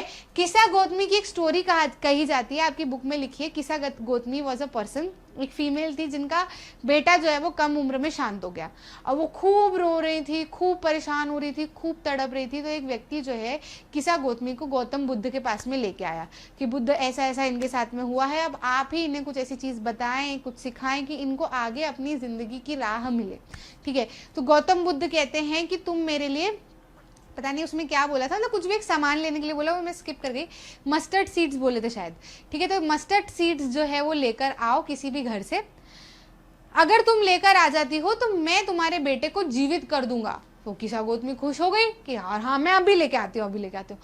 तो गौतम बुद्ध बोले रुको, ये जो भी मस्टर्ड सीड्स तुम लेके आओगी ये ऐसे घर से लेके आना जहां पर अभी तक किसी की मृत्यु नहीं हुई, आज तक किसी की मृत्यु नहीं हुई, ऐसे घर से अगर तुम लेके आओगी तो ही मैं तुम्हारे बेटे को जिंदा करूंगा। उस समय में किसा गौतमी को कुछ समझ नहीं आया, वो चली गई, ठीक है। अब वो हर घर घर घर घर घर जाती रही और पूछती रही क्या आपके घर में किसी की मृत्यु हुई? तो सब कहते कि किसी की दादी शांत हुई है, किसी समय पे किसी की बहन शांत हुई है, किसी समय पे किसी का भाई शांत हुआ है, किसी के समय पे किसा गौतमी के बेटे से भी कम उम्र का बेटा शांत हुआ है, किसी के घर पे दादाजी शांत हुए। तो सबके घर पे किसी न किसी की मृत्यु होती है, सबके घर पे हुई है, कौन सा ऐसा घर है जिसमें किसी की मृत्यु नहीं हुई? सबके घर में हुई। तो ये इससे किसा गौतमी को अपने आप समझ आया, ठीक है, बुद्धा को समझाने की जरूरत नहीं पड़ी। किसा गौतमी को अपने आप समझ आया कि हर कोई सफरिंग से गुजरता है, जो भी यहाँ आया है उसको एक दिन जाना ही है। तो आप उस चीज़ को एक्सेप्ट करो कि वो गया है। अब आप उस चीज़ में खुश नहीं हो सकते, लेकिन इस तरीके से इस बिलीफ को लेके तो खुश रहो कि उसको यहाँ की जो भी सफरिंग है, धरती पे रहने वाली जो सफरिंग है, उसको फेस नहीं करनी पड़ेगी। वो अब फ्री हो चुकी है, वो अब आत्मा बन चुका है, अब वो कहीं नए घर में जाएगा। तो आप उसको अच्छी वाइब्स दो, आप उससे अच्छी अच्छी बातें करो, सोचो कि हाँ वो आपके साथ में है, ठीक है। थोड़ा थोड़ा आपको उस बात पे आगे बढ़ना पड़ेगा, एक न एक दिन आपको भी जाना है ना। तो ये किसने सिखाया? गौतम बुद्ध ने सिखाया किसा गौतमी को, जो कि काफी बड़ी टीचिंग है। अब सिर्फ आप इसमें किसी मृत्यु का नहीं, आप किसी भी सफरिंग का ले सकते हो। आपको कोई भी प्रॉब्लम आप बोलोगे ना, आपको जो भी प्रॉब्लम हो रही है वो आप जाओ किसी एक व्यक्ति को पकड़ो, उसको बोलना कि मेरे को ऐसी समस्या हो रही है, वो फट से बोलेगा मेरे साथ भी ऐसे ही होता है यार। तो सब कोई सब कुछ फेस कर रहा है, you have to deal with it and go with the flow. ज्यादा सोचोगे, ज्यादा परेशान होगे तो उससे कुछ भी नहीं होना जाना।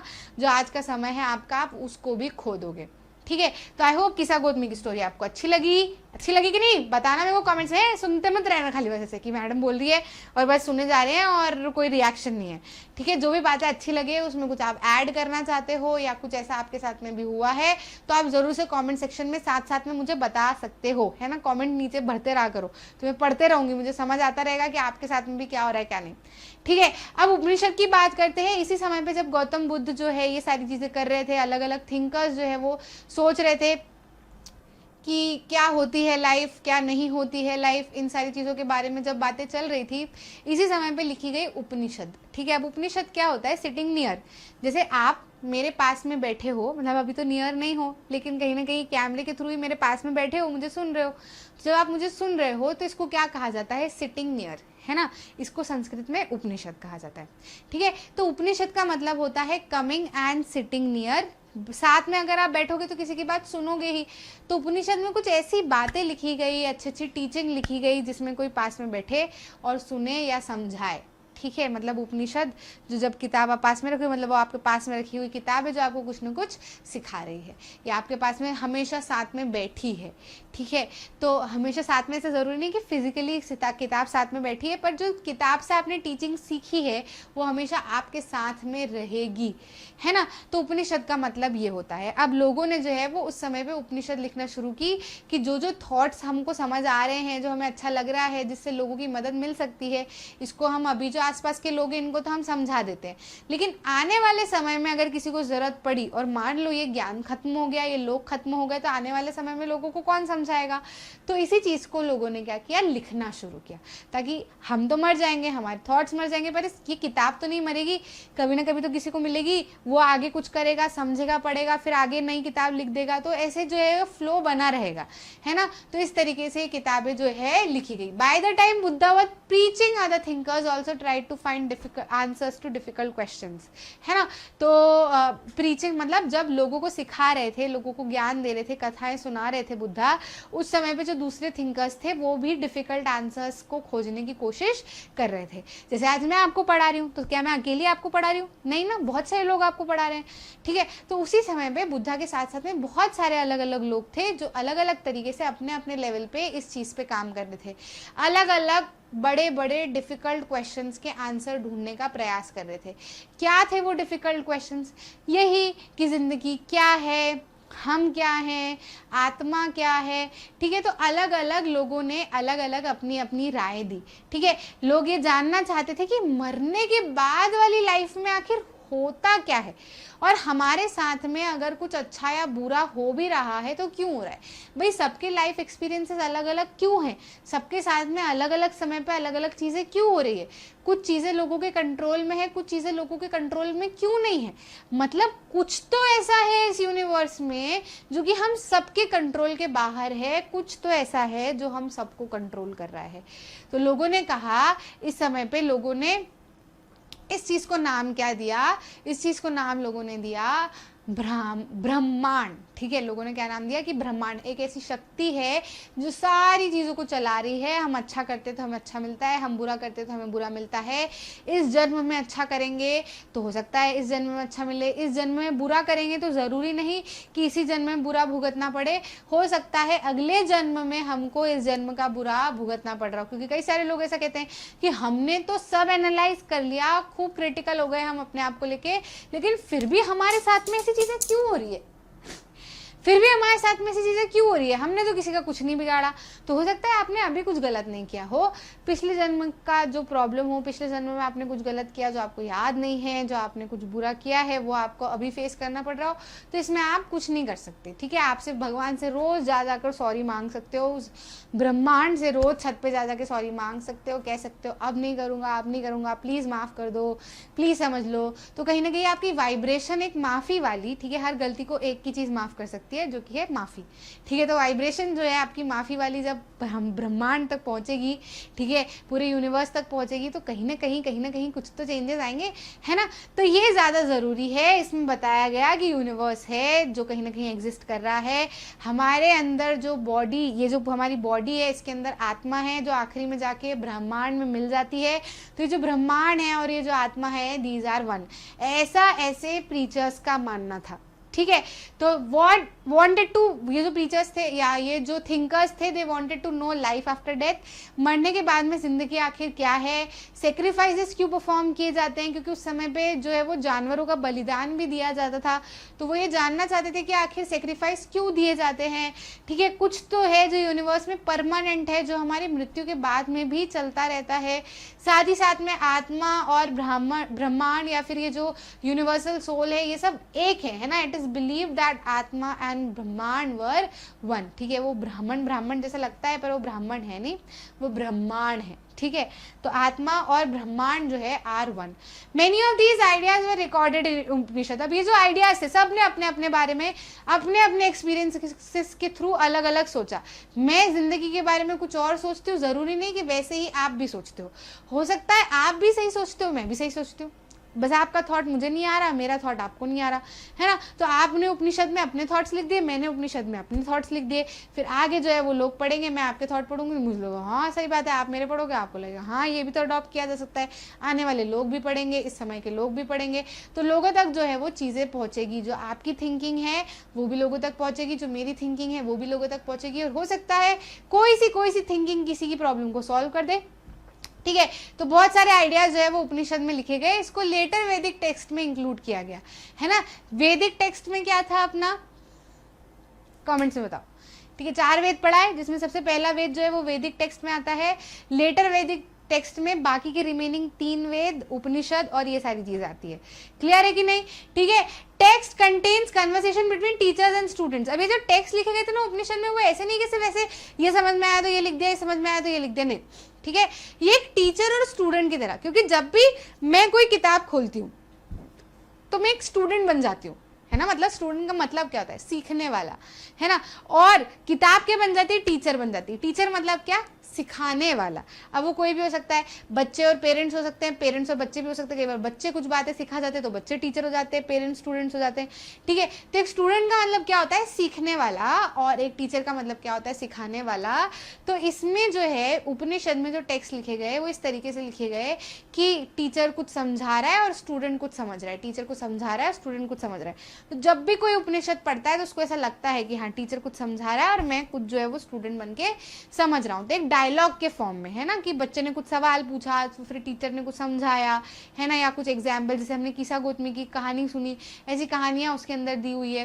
ठीक है, ताकि लोगों को एक रियल लाइफ आइडिया मिले और वो आसानी से समझ पाए। Ideas were presented through simple dialogue के थ्रू आइडियाज जो है वो उपनिषद में लिखे हुए हैं। ठीक है, उपनिषद थिंकर्स जो है कौन कौन थे भैया? ये लोग आखिर थे कौन? तो यूजुअली तो मेन थे, क्योंकि उस समय पे मेन को ज़्यादा महत्व दिया जाता था।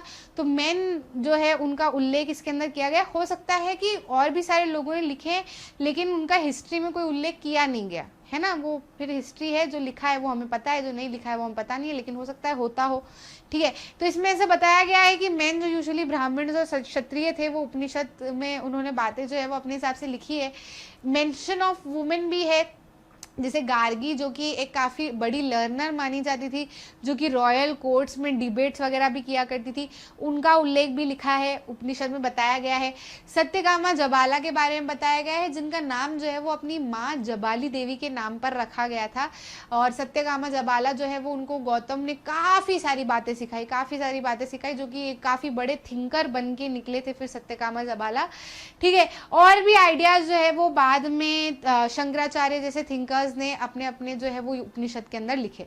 ठीक है, तो ये पैराग्राफ आपको बताता है कि उपनिषद के थिंकर्स कौन थे। ये पैराग्राफ आपको, ये वाला पैराग्राफ और ये वाला पैराग्राफ आपको बताता है कि उपनिषद आखिर थे क्या। ठीक है, हर स्लाइड आप देखोगे तो आपको यही बताया मैंने, सेपरेट बताया। टीचिंग ऑफ बुद्धा पे क्वेश्चन आए तो आप ये सब लिख दो, किस्सा गौतमी की कहानी लिख दो, बुद्धा की लाइफ पे अगर कोई चीजें पूछी जाए तो आप ये चीजें लिख दो, है ना। तो ये स्लाइड जो है वो कुछ इसी तरीके से आपको टॉप पे जो है वो हेडिंग दिख जाएगी, आपको समझ में आ जाएगा। ठीक है, आपको किताब में पाणिनि जो एक ग्रामर थे, ग्रामेरियन थे, उनके बारे में बताया गया है। ये पाणिनि नहीं है ना, ये पाणिनि नहीं है, ये है पाणिनि।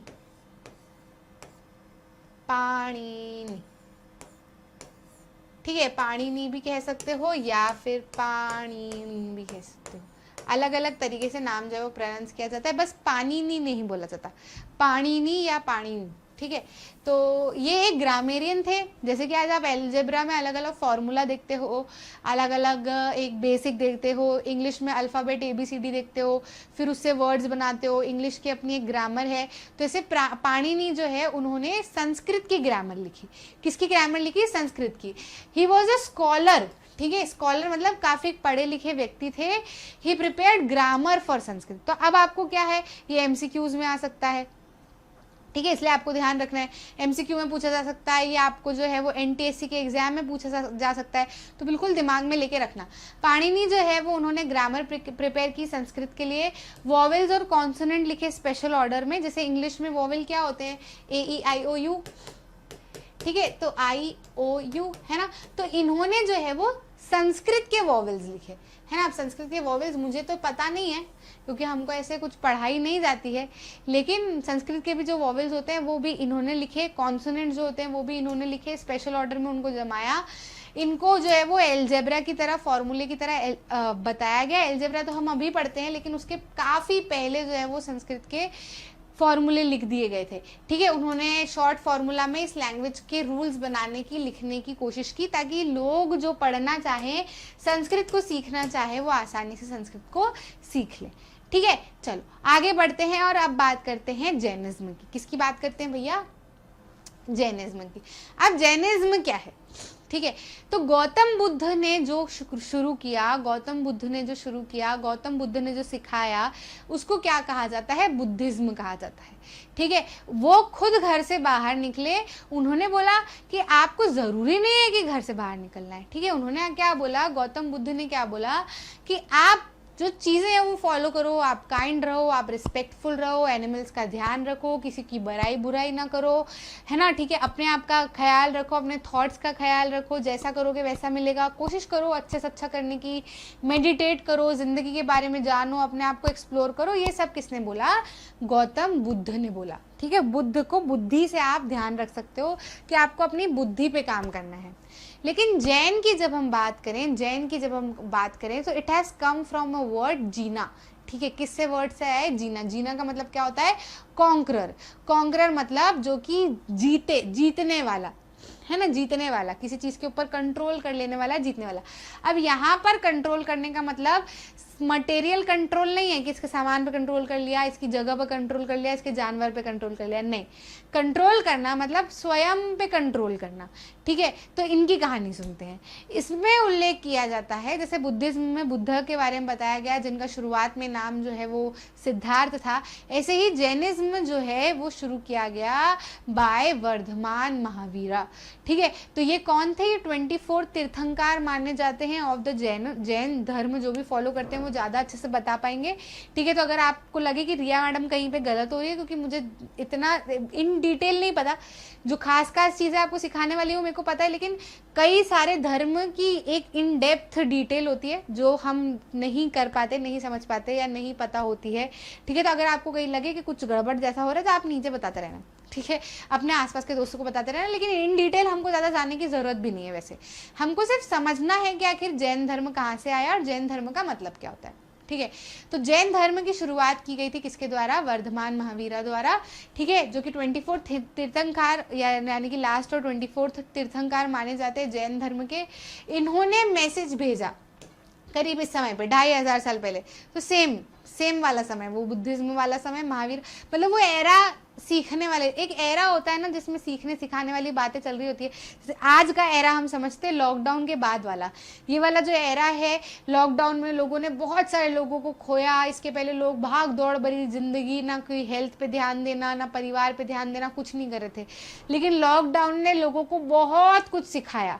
ठीक है। और अब आज देखो, आप इंस्टाग्राम भी खोलोगे तो आपको धर्मों के बारे में बताया जाएगा, गाइडलाइंस के बारे में बताया जाएगा, परिवार के साथ रहना बताया जाएगा, क्वालिटी टाइम स्पेंड करना सिखाया जाएगा। सब कुछ हम जो है वो हेल्थ में, योगा में, मेडिटेशन में, सब कुछ अब हम सीखने लगे। हम पुराने भारत को वापस से खंगालने लगे। तो ये एक एरा होता है ना, तो ऐसे ये एक एरा था, ये एक समय था जब लोग जो है वो जिंदगी के बारे में, जीवन के बारे में समझना चाह रहे थे। ठीक है। तो इन्होंने मैसेज जो है वो अपनी सोच जो है वो लोगों तक बताई थी करीब 2500 साल पहले, मतलब सेम 500 BC के आसपास। ठीक है। ये लिच्छावी जो है वो भी एक संघ माना जाता था। तो ये वो जो प्रिंस, ठीक है, लिच्छावी डायनेस्टी के प्रिंस थे भैया, ये तो राजकुमार थे। लेकिन इन्होंने भी यंग एज में, करीब जब ये 31 साल के आसपास के थे, तब इन्होंने सब कुछ छोड़ दिया। राजपाट, साम्राज्य, सब कुछ इन्होंने छोड़ दिया। सेम इसी कारण से कि जब तक वो घर में रहेंगे, लोग जो कहेंगे उसी को वो सत्य मानेंगे और अपना पॉइंट ऑफ व्यू कुछ ले ही नहीं पाएंगे, कुछ सीख ही नहीं पाएंगे। इन्होंने अपने सारे कंफर्ट सब कुछ छोड़कर ये साधारण कपड़े पहन के घर छोड़कर बाहर निकल गए। ठीक है। He was a part of Vajji Sangh. जो वाजी के बारे में मैंने आपको बताया था ना, ये वाजी संघ, तो ये उस वाजी संघ का ही हिस्सा थे। ठीक है। तो वाजी संघ का हिस्सा थे। At 30 he left home, lived in forest. ठीक है। जब 30 साल की उम्र में इन्होंने घर को छोड़ा, तब ये फॉरेस्ट में रहे। ठीक है। कहाँ पर रहे? वन में इन्होंने रहना शुरू कर दिया। तो मैंने आपको शायद वो अजात शत्रु वाली कहानी सुनाई थी ना, वो अजात शत्रु में जो अजात शत्रु का मिनिस्टर था वो महावीरा के पास में आया था। ठीक है।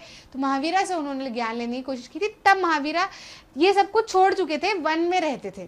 ठीक है। तो अजात शत्रु का जब मिनिस्टर महावीरा के पास में आया तो महावीरा ने बोला क्या अभी भी वाजी संघ के लोग संघ में रहते हैं? क्योंकि इन्होंने छोड़ दिया था वाजी संघ। तो ये पूछना चाह रहे थे कि क्या अभी भी वो संघ में रहते हैं? तो उन्होंने बोला हाँ संघ में रहते हैं। वो कहानी मैंने आपको पहले सुना ली है ना, तो यहाँ लिंक कर लेना उसको। बाकी वहां पे जो है वो गण और संघ एंड द सेम थिंग। ठीक है। तो at home he left, at 30 he left home and he started living in forest. जंगल में रहना इन्होंने शुरू कर दिया। अकेले जीवन बिताया इन्होंने करीब 12 साल। ठीक है, 12 साल तक इन्होंने अकेले जीवन बिताया। फिर आखिरी में इनको एनलाइटमेंट मिला, मतलब शक्तियाँ मिली इनको। इनको समझ में आया कि आखिर ज़िंदगी क्या है, जिस कारण से घर से बाहर निकले थे उसकी वैल्यू इनको मिली कि आखिर सब कुछ है क्या। ठीक है, अब सीखने के बाद में इन्होंने सिखाने की कोशिश की। जाहिर सी बात है, जब आप कुछ एनलाइटमेंट ग्रहण कर लेते हो तो आपको ऐसा लगता है कि आप लोगों तक भी पहुंचाए। जैसे मेरे कुछ थॉट्स है तो मैं आपको बीच बीच में बताते रहती हूँ ना, क्योंकि समझ में आया है, सीखा है, प्रैक्टिकली पॉसिबल भी है, मिलता भी है रिटर्न में उससे। तो मुझे भी ऐसा लगता है कि आपको भी बताऊँ तो आपकी लाइफ भी उससे आसान हो जाएंगी। ठीक है, तो ये तो मेरे से काफ़ी बड़े हैं, काफ़ी महान है, तो इनको भी ऐसा लगता होगा कि यार बताएंगे तभी तो लोगों को समझ में आएगा, तभी तो लोग अपनी लाइफ जी पाएंगे। और मे भी सबका जन्म अलग अलग मोटिव से होता है, तो इनका जन्म इसीलिए हुआ। ठीक है, तो इन्होंने उस कारण को, उस रीजन को फुलफिल करने के लिए लोगों तक अपनी टीचिंग्स पहुंचाई। क्या क्या इनकी टीचिंग थी? इनका तो साफ कहना था कि भाई सत्य को अगर जानना है, सत्य को अगर जानना है, जीवन के सत्य को अगर समझना है तो घर छोड़ दो। घर छोड़ने का मतलब क्या है? घर छोड़ना मतलब, अब आप आगे बोलोगे कि वहां पे भी जाके तो ये घरों में ही रहते हैं, है ना, मतलब वो बड़ी बड़ी मोनेस्ट्रीज इनकी बनी हुई है, लोगों के बीच में ही रहते हैं, तो घर छोड़ने का क्या कारण है? घर छोड़ने का मतलब ये है कि ये जो हमारी फैमिली है, ये जो हमको यहाँ पर मिलता है, ये सब हमको एक कनेक्शन के कारण मिलता है कि मम्मी पापा ने हमें पैदा किया है तो उनका दायित्व बनता है कि वो हमें खिलाएंगे, हमें कपड़े दिलाएंगे। फिर जब वो हमें ये सब दिलाएंगे, थोड़े बड़े होने लगेंगे, तो वो हमसे उम्मीद करेंगे कि हम भी उनकी सारी बातें माने, हम भी उनसे उम्मीद करेंगे कि वो भी हमारे हिसाब से चले। तो ये क्या है? ये एक मोह हो जाता है। ठीक है, लेकिन जब आपने घर छोड़ दिया, घर छोड़ दिया मतलब क्या? आपने इस मोह को छोड़ दिया, आपने इन कनेक्शंस को छोड़ दिया। आप अकेले आए हो ना, तो अब आप आगे की लाइफ भी अकेले स्पेंड करो। अब वहां पे जाके अकेले में जाके फिर ऐसे से बहुत सारे अकेले आए हैं, तो वो भी अपनी अपनी लाइफ लीड कर रहे हैं, जस्ट छत एक है। तो वहां पे आपका किसी से कोई लेना देना नहीं है ना, कि किसी के साथ में मोह हो या किसी से कोई लेन देन हो, वैसा वाला काम नहीं है। आप अलग से उनसे जुड़े हैं, कोई ब्लड रिलेशन नहीं है वहां पे आपका। आप किसी के लिए करेंगे तो आपके से ब्लड अपना दायित्व समझ के नहीं करेंगे, आप करेंगे क्योंकि आपको अच्छा लग रहा है, जो आपने सीखा है आप उस हिसाब से लोगों की मदद करेंगे। लेकिन यहाँ घर में तो आप भले चाहो या ना चाहो, आपको करना है ना, या लेना है, तो वो एक मोह के कारण होता है। तो घर छोड़ने का मतलब ये है कि जो इनबिल्ट कनेक्शंस हैं इनको आप छोड़ो, इस मोह को आप छोड़ो और आगे निकलो। जब आप आगे निकलोगे, घर के कंफर्ट को छोड़ोगे, रूल फॉलो करो अहिंसा का। अहिंसा मतलब क्या? किसी की बुराई नहीं करना, किसी को मारना नहीं, कोई वायलेंस क्रिएट नहीं करना, शांति से बात करना, समझदारी से रहना, मोटिवेटेड रहना, चेहरे पे एक मुस्कान रखना। ठीक है, अपने आप पर काम करना, किसी की लाइफ में इंटरफेयर नहीं करना, ये सब क्या है? ये सब एक अहिंसा का हिस्सा है। तो इन्होंने बोला कि अहिंसा के रूल्स फॉलो करो। फॉलोवर्स जो थे महावीरा के, वो क्या कहे जाने लगे? जैनास कहे जाने लगे। आज जो जैन लोग हैं, ठीक है, वो कौन है? वो महावीरा के फॉलोवर है। अब देखो, अभी क्या है ना कि हमने ऐसा मान लिया कि बाय बर्थ जो है वो हम उसी धर्म के हो जाते। लेकिन मैंने अभी आपको थोड़ी देर पहले एक बात समझाई थी कि अगर मैं ज्ञान की बात करूं, अगर मैं शास्त्र की बात करूं, वेद लिखूं, तो मैं ब्राह्मण हूं। अगर मैं ब्रेवरी की बात करूं, चतुराई की बात करूं, तेजस्विता की बात करूं, तो मैं क्षत्रिय हूं। अगर मैं काम धंधे की बात करूं, पैसा कमाऊं, ठीक है सेम समय पे, तो उस समय पे मैं जो है वो शूद्र हूँ। लेकिन अगर मैं किसी की सेवा कर रही हूँ या घर का काम कर रही हूँ या अपने घर की बाथरूम में अपने आप को क्लीन कर रही हूँ, घर की बाथरूम, अपने कपड़े, मेरे मम्मी पापा के कपड़े, सब कुछ एक सेवा कहीं ना कहीं का काम अगर मैं कर रही हूँ, तो मैं एक वैश्य हूँ, तो मैं वो सब कुछ हूँ। ठीक है, तो ये क्या है? ये हमारे जो कर्म अलग अलग पॉइंट ऑफ टाइम पे हम करते रहते हैं, इसी को नाम दे दिया है अलग अलग। अब उसमें क्या होता है कि ये लोगों ने बीच में गड़बड़ कर दी कि जन्म से जो होगा वो होगा, तो ब्राह्मण का बेटा ब्राह्मण, क्षत्रिय का बेटा क्षत्रिय, भले वो काम कुछ और कर रहा हो, तो ऐसा नहीं है। ठीक है, ये इस फिनोमिनन को हमको हटा देना है। जो मैं कह रही हूँ आप उसको थोड़ा सा डिटेल में समझो, घर वालों को भी सुनाओ, समझना साथ में कि बाय बर्थ जैसा हम कुछ नहीं होता। ठीक है, अगर हमारे मम्मी पापा बहुत समझदार है लेकिन हम बेवकूफ़ निकल गए, हम वायलेंस क्रिएट कर रहे हैं, तो क्या बाय बर्थ हम वायलेंट हो गए? नहीं ना, बाय बर्थ तो हम वायलेंस नहीं लेते। ठीक है, वो तो हम देश दुनिया से सीख के आते हैं, हम वैसा काम करते हैं, तो उसको बाय बर्थ क्यों नहीं कहा जाता, है ना। तो ये क्या है? आप जैसा कर्म कर रहे हो वो आप हो, जैसा कर्म करोगे आप वैसे रहोगे। अगर मैं अहिंसा को फॉलो करती हूँ, अगर मैं काइंड रहती हूँ, अगर मैं सबकी रिस्पेक्ट करती हूँ, तो मैं भी जैन हूँ। ठीक है। अगर मैं मतलब जाहिर सी बात है, आप इसको देखो वैसे मत लेना कि नहीं मैडम जैन तो जो है वो ये भी करते हैं, ऐसे उपवास भी करते हैं, ऐसा भी करते हैं, ये सब भी करते हैं। मैं मानती हूँ, ठीक है, वो मैं मानती हूँ, एक अपनी जगह पे वो वाली चीज़ सही है, लेकिन आप भी मेरी इस बात को समझो, है ना। अगर हम जो है वो चीज़ों को सिर्फ डिफ्रेंशिएट करते रहेंगे तो फिर हम साथ में तो रह नहीं पाएंगे, हम एक दूसरे की रिस्पेक्ट तो कर ही नहीं पाएंगे। आप बोलोगे हम बड़े, हम बोलोगे हम बड़े, है ना। आप बोलोगे हमारे ऐसा होता है, हम बोलेंगे हमारे ऐसा होता है। तो सबके यहाँ पे कुछ कुछ अलग चीज़ें होती है जो अपने आप में सही है, ठीक है। लेकिन ये जो है आप क्या हो ये आपके कर्म बताते हैं, ठीक है, आपकी सोच बताती है, आपके संस्कार बताते हैं। क्लियर है। तो जो महावीरा ने जो चीजें सिखाई उस चीज को जो फॉलो करता है कि चल रहा है, पैर में कीड़े अगर दिख रहे हैं या बहुत सारी चींटी, तो कुछ लोग होते हैं तड़ तड़ करके उस चींटी पे कूदेंगे, कॉकरोच दिख गया तो फट से उसको मार देंगे। तो नहीं, भले आप जैन धर्म में भी पैदा हुए हो और अगर आप ये चीज कर रहे हो तो आप जैन नहीं हो, नहीं हो, क्योंकि महावीरा ने ऐसा नहीं बोला। जो महावीरा के कहे हुए पथ को फॉलो करते हैं वो जैन है, ठीक है। तो बाय बर्थ आप जैन नहीं हो, आप अगर उन चीजों को फॉलो करते हो तो आप जैन हो, बिल्कुल आप जैन हो, ठीक है। तो ये क्या हुआ, ये जैन का कहा, इन्होंने बोला कि सिंपल लाइफ जियो, ठीक है, अन्न के लिए जो है वो आप बेग करो। अब ये वाली चीजें जो है वो वेरी करती है, ठीक है, ये वाली चीजें जो वेरी करती है, क्योंकि क्या होता है, जैसे कुछ फार्मर्स थे, है ना, आपकी किताब में भी लिखा है, ये भी बताया गया, जो फार्मर्स थे, ठीक है, उनको क्या करना पड़ता था, उनको अपने खेती का ध्यान रखना पड़ता था। तो उनके लिए प्रैक्टिकली पॉसिबल ही नहीं था कि वो सारी चीज़ें छोड़ के जो है वो मतलब वो जानवरों को ना मारे, क्योंकि जाहिर सी बात है जानवर जो है वो फसल खा जाएंगे तो उनको जानवरों को मारना भी पड़ता था। तो फार्मर्स के लिए पॉसिबल नहीं था कि वो ये सारी चीज़ें फॉलो करे, ठीक है। लेकिन जो लोग फॉलो कर पाए वो लोग क्या कहलाए, जैन कहलाए, ठीक है। इस साइड की सिंपल लाइफ जियो, मांग के खाना खाओ। तो जब आप मांग के खाना खाने का मतलब क्या है, खाना एक बेसिक नीड है। जब आप अपनी बेसिक नीड मांगते हो किसी से, मतलब आप क्या कर रहे हो, आप अपना ईगो हटा रहे हो, ठीक है। वैसा वाला ही आस्क्ड फॉर बैक, है ना। स्टे ऑनेस्ट, बिल्कुल आप सच्चे रहो, चोरी चकारी मत करो, किसी की कमाई हुई चीज़ें आप मत लो। ऑब्जर्व सेलिबेसी, सेलिबेसी मतलब आपको कोई सी भी जो सेक्सुअल चीज़ें हैं उसके अंदर आपको इन्वॉल्व नहीं होना है। जो भी आपकी गृहस्थ वाली चीज़ें होती है उसमें आपको जो है वो इन्वॉल्व नहीं होना है, ठीक है। आपको अपने ऑर्गन्स के ऊपर कंट्रोल रखना है, ठीक है। तो आपको ऑब्जर्व करना है, सेलिबेसी आपको ऑब्जर्व करना है। Give up everything including cloth, ठीक है। अब सेलिबेसी जो है वो आप शादी करके भी सेलिबेसी ऑब्जर्व कर सकते हो, ठीक है, ठीक है। तो ज़रूरी नहीं कि सेलिबेसी का मतलब शादी ना करना ही होता है। शादी करना का सेलिबेसी से कोई रिलेशन नहीं है। शादी आप इसलिए करते हो ताकि आपका एक पार्टनर हो जिसके साथ में आप चीज़ें शेयर कर सको, जो आपको समझे, आपकी परेशानी में मदद कर सके, आप उसकी परेशानी में मदद कर सको, है ना। आप दोनों एक दूसरे के लिए रहो हमेशा, भले दुनिया रहे या ना रहे, दैट इज़ मैरिज, ठीक है। सेलिबेसी सेक्शुअल इंटरकोर्स, उसमें आपको इन्वॉल्व नहीं होना है, ऐसा बुद्धा का कहना था, ठीक है। Give up everything including cloth, इन्होंने बोला कि सब त्याग दो, कपड़े भी त्याग दो, ठीक है, किसी भी चीज से जुड़ो ही मत, ठीक है। तो जब आप बिल्कुल जैसे आए हो वैसे रहोगे तो आपको समझ में आएगा कि आपका दुनिया क्या है ना, आखिर सब चीजें क्या होती है। तो अब इनके सपोर्टर्स की बात करें कि जैनिज्म को किन किन लोगों ने सपोर्ट किया, तो despite difficulty of strict rules, बहुत सारे लोगों ने घर छोड़ा। रूल्स जो है वो काफी ज्यादा डिफिकल्ट थे, लेकिन फिर भी जिनका मन था उन्होंने घर छोड़ा और वाकई में इस पद के ऊपर महावीरा के साथ में आगे बढ़े, ठीक है। अब देखो क्या है कि सब लोग तो नहीं जा पाए थे, क्योंकि सब लोगों का अपना अपना अपनी अपनी एक सोच होती है, अपना अपना ओपिनियन होता है, जिसमें आप उनको गलत भी नहीं बोल सकते। तो कुछ लोग गए, कुछ लोग नहीं गए, लेकिन जो लोग गए थे, अब देखो जाहिर सी बात है, सब के सब चले जाएंगे तो खाना किससे मांगेंगे, सब मांगने खड़े हो जाएंगे तो देने वाला कौन होगा, नहीं होगा ना। तो कुछ लोगों ने बोला कि अच्छा जो जाना चाहते हैं वो जाए, अब इनको जो खाना प्रोवाइड करना है, शेल्टर प्रोवाइड करना है, पानी की व्यवस्था करनी है, ये हम लोग करेंगे। हम भले जा नहीं रहे हैं, हम अपने घर नहीं छोड़ रहे हैं, लेकिन इनकी सेवा का काम हम करेंगे। तो जो लोग ने घर छोड़ा उन्होंने छोड़ा, जिन्होंने नहीं छोड़ा उन्होंने इनकी मदद की, ठीक है।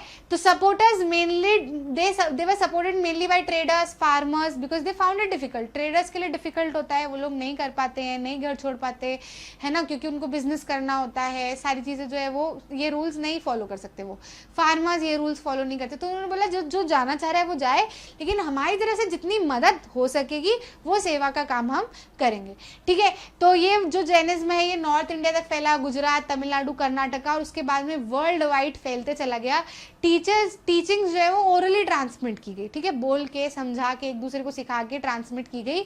दे were written in the form Vallabhi Gujarat 1500 साल पहले। शुरुआत में जो है वो बोल बोल के समझा के फॉलो की गई, ठीक है, उसके बाद में वल्लभी गुजरात में ये टीचिंग्स जो है वो लिखी गई, ठीक, करीब 1500 साल पहले। तो 2500 साल पहले शुरुआत की गई थी, 1500 साल पहले इनको लिखा गया, ठीक है। इन रूल्स को जो है ये विनय पत्रिका में भी लिखा गया, जो कि एक किताब है जिसके अंदर रूल्स लिखे गए हैं बुद्धिस्ट संघ द्वारा। जो भी रूल्स बनाए गए वो विनय पत्रिका में लिखे गए, ठीक है। संघ के बारे में बताया जाता है कि संघ का मतलब होता है एक group of people, group of association who left home. संघ का मतलब अलग अलग जगह अलग अलग होता है। वो जो संघ था वो सारे के सारे मिल के काम करते थे, ठीक है। वो राजा वाली जो हमने संघ की बात की, यहाँ पे जैनिज्म और बुद्धिज्म के टर्म्स में अगर हम संघ की बात कर रहे हैं तो इनका मतलब ये था, इन्होंने उनको नाम दिया कि अभी सारे के सारे लोग इकट्ठे हो गए, घर छोड़ के आ गए, तो अब इस ग्रुप को हम क्या बोलें, एक ग्रुप को नाम देना भी तो जरूरी है। तो इन्होंने भी इस ग्रुप को क्या नाम दिया, संघ, क्योंकि यहाँ पर भी क्या होगा, जो लोग घर छोड़कर आए हैं वो अब एक साथ रहेंगे, ठीक है ना, एक दूसरे की प्रॉब्लम्स को समझेंगे, मिलकर चीज़ें करेंगे, मेडिटेट करेंगे, भिक्षु साथ में भिक्षुक बनेंगे, साथ में मांगेंगे, साथ में रहेंगे, है ना। तो इन्होंने भी क्या नाम दिया, संघ का नाम दिया। अब ये जो संघ थे, ठीक है, इनको जो है वो अलग अलग चीज़ें इनके साथ में हुई, क्या था क्या नहीं था ये मैं आपको समझाती हूँ। तो मेन और वुमेन के लिए अलग अलग ब्रांचेस थी, क्योंकि सेलिबेसी ऑब्जर्व करना था, है ना। तो मेन जो है वो अलग जगह रहते थे, वुमेन जो है वो अलग जगह रहती थी, अलग अलग ब्रांचेस थी उनकी, ठीक है। सारे के सारे लोग जो है वो संघ को ज्वाइन कर सकते थे। बाकायदा इसमें कुछ शर्त थी कि अगर कोई बच्चा संघ को ज्वाइन करना चाहता है तो उसको अपने पेरेंट्स से परमिशन लेनी पड़ेगी, ठीक है। अगर पेरेंट्स अलाउ नहीं करते तो फिर बच्चा नहीं करेगा। अगर कोई पत्नी जाना चाहती है, संघ को ज्वाइन करना चाहती है, ये वाला संघ है ना, संघ को ज्वाइन करना चाहती है, फॉलो करना चाहती है, घर छोड़ के जाना चाहती है, तो उसके लिए उसको अपने हस्बैंड की परमिशन लेनी पड़ेगी उस समय पे, ठीक है। अब तो क्या है, अब तो चले जाते हैं, ठीक है। तो अब समझ गए ना कि भाई अपना डिसीजन अपना, पहले नहीं होता था, ऐसा प्रॉब्लम्स होती थी, तो उनको उनकी लेनी पड़ती थी। अगर मान लो मैंने किसी से पैसा लिया हुआ है और मैं कह दूं कि नहीं मेरे को तो संघ ज्वाइन करना है, सब छोड़ छाड़ के चले जाऊंगी मैं, तो ऐसा भी नहीं करना है ना। तो जो जिसने कर्जा लिया हुआ है उसको, जिससे कर्जा लिया है उसकी परमिशन लेनी पड़ेगी कि वो कर्जा जिसने दिया है वो हाँ कर रहा है कि नहीं, वो कह रहा है कि नहीं, वो आज चल यार ठीक है, जान दे, अब मत दे, क्या करूँ, ऐसा अगर वो कह देता है कर्ज देने वाला, तो फिर मैं चले जाऊं। लेकिन वो बोले कि नहीं पैसा देके जाना पड़ेगा, देखो तू जा मर कुछ भी कर, मेरे को पैसा देके जा, तो फिर मैं नहीं संघ ज्वाइन कर सकती, मेरे को उसको पैसा देके जाना पड़ेगा, ऐसा, ठीक है। तो ये कुछ कंडीशंस थी। ब्राह्मण्स ने ज्वाइन किया, क्षत्रिय ने ज्वाइन किया, मर्चेंट्स ने ज्वाइन किया, लेबरर्स ने ज्वाइन किया, बार्बर्स ने, कोर्टिसंस ने, स्लेव ने। मैंने आपको बोला ना कि जैन होना मतलब बाय बर्थ नहीं, कोई भी धर्म बाय बर्थ नहीं, आपने उनके रूल्स फॉलो किए आप वो हो गए, समझ गए कि नहीं। तो ब्राह्मण जो है वो जैन बने, क्षत्रिय कई सारे जैन बने, मर्चेंट्स, लेबरर्स, बार्बर्स, कोर्टिसन, स्लेव, सब लोग जिनको ऐसा लगा कि हाँ हम जा सकते हैं, हमको कुछ जानना है, कुछ सीखना है, तो ये लोग निकल पड़े उस राह पर। वहाँ पे बैठ के इन्होंने पोएम्स लिखी, मेडिटेशन लिखा, संघ में जिंदगी कैसी थी, क्या क्या करते थे उसके बारे में लिखा, फिर लोगों तक जो है वो पहुँचाया गया, है ना। अब बात आती है रहने की कि भाई आप घूम तो लिए लेकिन एक शेल्टर तो चाहिएगा ना। भाई आप बाकी सारे मौसम ले लो, ठंड में घूम लो बाहर, गर्मी में घूम लो बाहर, लेकिन बारिश में तो आपको अपने सर पे छत चाहिएगी ही, ठीक है। तो अब क्या किया जाए, तो जो संघ वाले लोग हैं भाई वहाँ पे वुमेन्स भी है, बच्चे भी है, सभी लोगों को प्रोटेक्शन की तो जरूरत है ही। मैंने आपको बोला था कि कुछ लोगों ने घर छोड़ा, लेकिन जिन लोगों ने नहीं छोड़ा उन्होंने बोला कि वो सेवा करेंगे, जो भी इन लोगों को जरूरत लगेगी उसमें ये लोग मदद करेंगे, ठीक है। तो अब क्या हुआ, जैसे मान लो कि मेरे भाई ने छोड़ा घर, है ना, मान लेते फॉर एग्जाम्पल के भाई ने बोला, उसने बोला मेरे को संघ ज्वाइन करना है, वो गया। अब मैं जाना नहीं चाहती, मान लो कुछ प्रॉब्लम्स है मेरे को कि भाई भैया भी चले गया तो मम्मी पापा का ध्यान कौन रखेगा, ये सोच के मैं यहाँ रुक रही हूँ। तो मैं कह रही हूँ तू जा, मैं यहाँ ध्यान रखूंगी, तेरे को भी कुछ जरूरत होगी तो मैं मदद करूंगी, ठीक है। तो अब उसके साथ में बहुत सारे और लोग हैं। तो ऐसे में क्या हुआ कि भैया को मैंने देखा कि भाई ये ठंड गर्मी में तो घूम लेते हैं, बारिश में ये क्या करेंगे। तो मेरे जैसे और भी लोग थे वो सारे इकट्ठे हुए कि भैया चलो अब हमको इनकी मदद करनी चाहिए। तो शुरुआत में तो इन्होंने जो केव्स थी, है ना, ये केव्स आपको दिख रही है, पहाड़ को खोद के इन्होंने केव्स बनाई, है ना, कि वहाँ पे रह ले। अब केव्स में भी बहुत सारी प्रॉब्लम्स रहती थी कि भैया लीकेज हो रहा है या प्रॉब्लम्स हो रही है, क्योंकि वहाँ पे सेपरेशन नहीं है चीज़ों का, ठीक है। तो एक प्रॉपर जगह नहीं थी, शुरुआत में तो केव्स वगैरह वगैरह में रहे, काफ़ी समय तक रहे केव्स में, अभी भी रहते हैं। अगर आप हिली एरियाज में जाओगे तो केव्स में ही रहा जाता है, लेकिन हर जगह केव्स भी नहीं मिलती ना। मध्य प्रदेश में आ जाओ आप, ठीक है, या दूसरी जगह पे चले जाओ, मध्य प्रदेश में फिर भी मिल जाएगी, पर दूसरी जगह पे चले जाओ तो हर जगह केव्स मिलना पॉसिबल नहीं है, और रहती भी है तो फिर जंगलों में रहती है, ठीक है। तो फिर क्या हुआ कि अलग अलग तरीके से मोनेस्ट्रीज बनाई गई, जिनको क्या कहा जाने लगा, विहार कहा जाने लगा। विहारा नहीं, विहार, ठीक है। विहार क्या होता है, रहने की जगह होती है, ठीक है। तो शुरुआत में लकड़ियों से बनाया, फिर धीरे धीरे करके ब्रिक से बनाया, फिर मड से कोट किया, फिर जैसे जैसे जमाना आधुनिक होता गया ऐसे ऐसे मोनेस्ट्री की स्टाइल्स बदल गई, तो अब वो कुछ इस तरीके की भी दिखती हैं, है ना, आश्रम जैसी भी दिखती हैं। तो initial days were difficult for Jain and Buddhist to travel during rainy season. शुरुआत में बहुत दिक्कत आती थी रेनी सीजन के समय पे ट्रैवल करने में। सपोर्टर्स जो सपोर्टर्स थे उन्होंने टेम्पररी शेल्टर्स बनाए, कोशिश करा कि गार्डन में शेल्टर बना दे, नेचुरल केव्स में रह ले, हिली एरियाज में, लेकिन परमानेंट शेल्टर की ज़रूरत थी, ठीक है। तो परमानेंट शेल्टर्स के लिए क्या किया गया, मोनेस्ट्रीज बनाई गई, जिनको क्या कहा गया, हिंदी में विहार कहा गया। ये जो है वो शुरुआत में लकड़ियों की बनाई गई, उसके बाद में ईंटों की बनाना जो है वो शुरू कर दिया गया, केव्स बनाई, हिल्स डक किए। वेस्टर्न इंडिया में यूजुअली ये चीज़ देखी जाने लगी, ठीक है। विहार जो है वो डोनेटेड लैंड पे, अब विहार अगर बनाना भी है, मोनेस्ट्रीज बनाना भी है, तो ज़मीन खरीदनी पड़ेगी। तो अब ज़मीन कहाँ से लेके आएंगे, इनके पास में, ये तो भिक्षुस थे ना, इन्होंने तो सब छोड़ दिया था, तो इनके पास में पैसा थोड़ी था कि ये ज़मीन लेके आए। तो ज़मीन क्या है कि दान की, अपने जैसे लोगों ने, जिन्होंने घर नहीं छोड़ा, उसमें से कोई एक होगा कि हाँ भैया वहाँ फलाना जगह पे हमारी ज़मीन है, आप उसके ऊपर विहार बना लो, मैं आपके नाम पे दान करता हूँ, मैं तो नहीं छोड़ पा रहा हूँ ये चीज़ें, पर मैं दान करता हूँ, ठीक है, मैं दान में इस ज़मीन को दे देता हूँ, आप इस पे विहार बना लो, मेरे को कोई पैसा नहीं लेना। जो अमीर घर के लोग होते थे, जिनके पास में होती थी चीज़ें, उन्होंने ऐसी ऐसी चीज़ें भी दान की। खाना, मेडिसिन, गिफ्ट, कपड़े, लोग जो है वो, ये जो सपोर्टर्स हैं यही लेके जाते थे उन लोगों के लिए। इन रिटर्न जो है वो टीचिंग्स लिया करते थे उन्हीं लोगों से कि भैया अब हम तो घरों में रह रहे हैं, परिवार में रह रहे हैं, बहुत सारी समस्या भी आ रही है, तो हम जो है वो, हमारे पास में जो मटेरियल चीज़ें हैं उनसे तो हम आपको मदद कर देंगे। अब वहाँ जब गए तो कपड़े दे दिए, गिफ्ट दे दिए, खाने की चीज़ें दे दी।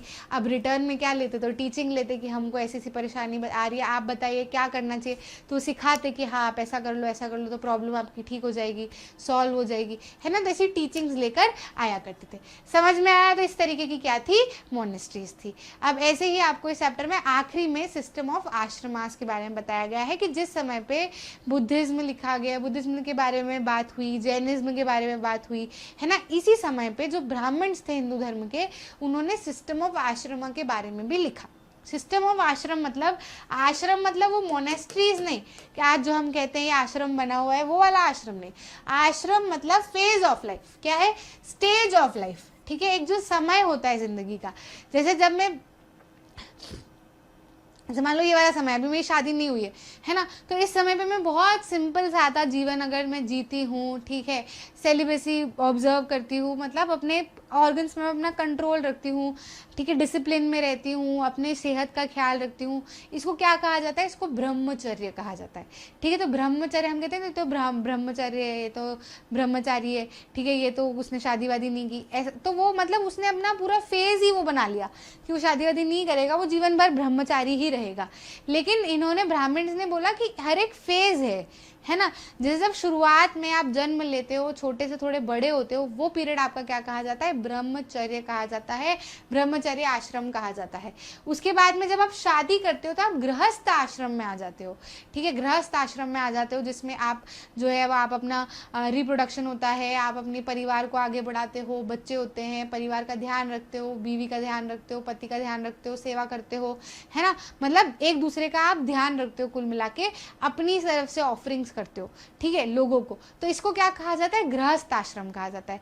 फिर उसके बाद वाला एक समय आता है जब आपको लगता है कि बहुत कर लिया, अब कहीं जाकर शांति से रहना है, तो आप तीर्थ यात्रा पे निकलते हो, आप वनों में जाते हो, जंगलों में जाते हो, चीज़ें सीखने की कोशिश करते हो, एटमॉस्फेयर देखते हो, बाहर का नेचर ऑब्जर्व करते हो, ठीक है। एक उम्र के बाद जब आप बच्चों को सब सेटल कर देते हो, उसके बाद में जो है वो जाना जाता है, तो इस समय को क्या कहा जाता है, वन प्रस्थ आश्रम, ठीक है, मतलब आप क्या वन की ओर निकल चले हो, ठीक है, जंगल की ओर अब आप निकल चले हो, सारी चीज़ें सबको सेटल करके कि अब तुम जानो, अब हमारे जो दायित्व हैं वो हो गए, अब हम निकलना चाहते हैं इन चीज़ों से बाहर, ठीक है, ज़िंदगी को समझना चाहते हैं। फिर आखिरी में हम क्या करते हैं, सब कुछ छोड़ छाड़ देते हैं, अपनी देह त्याग देते हैं। देह त्यागना तो फिर थोड़ी सी और आखिरी की बात है, पर जब हम छोड़ छाड़ देते हैं सारी चीज़ें, संन्यास ग्रहण कर लेते हैं, जंगल में रहते हैं कहीं ना कहीं, या आते भी हैं तो कुछ इस तरीके से रहते हैं कि अब हम सन्यासी जैसे हैं, ठीक है, अब हमको कुछ लेन देन नहीं, ठीक है, जो जितना हो गया, जितना बन गया, इतना कर दिया। तो इस आश्रम को क्या कहा गया, सन्यास आश्रम, ठीक है। तो ये फेज ऑफ लाइफ है ना, ऐसा नहीं कि जीवन भर आपको सन्यासी बन के रहना है, जीवन भर आपको गृहस्थी में ही रहना है, जीवन भर आपको वनों में ही रहना है, या जीवन भर आपको ब्रह्मचारी बनना है, नहीं।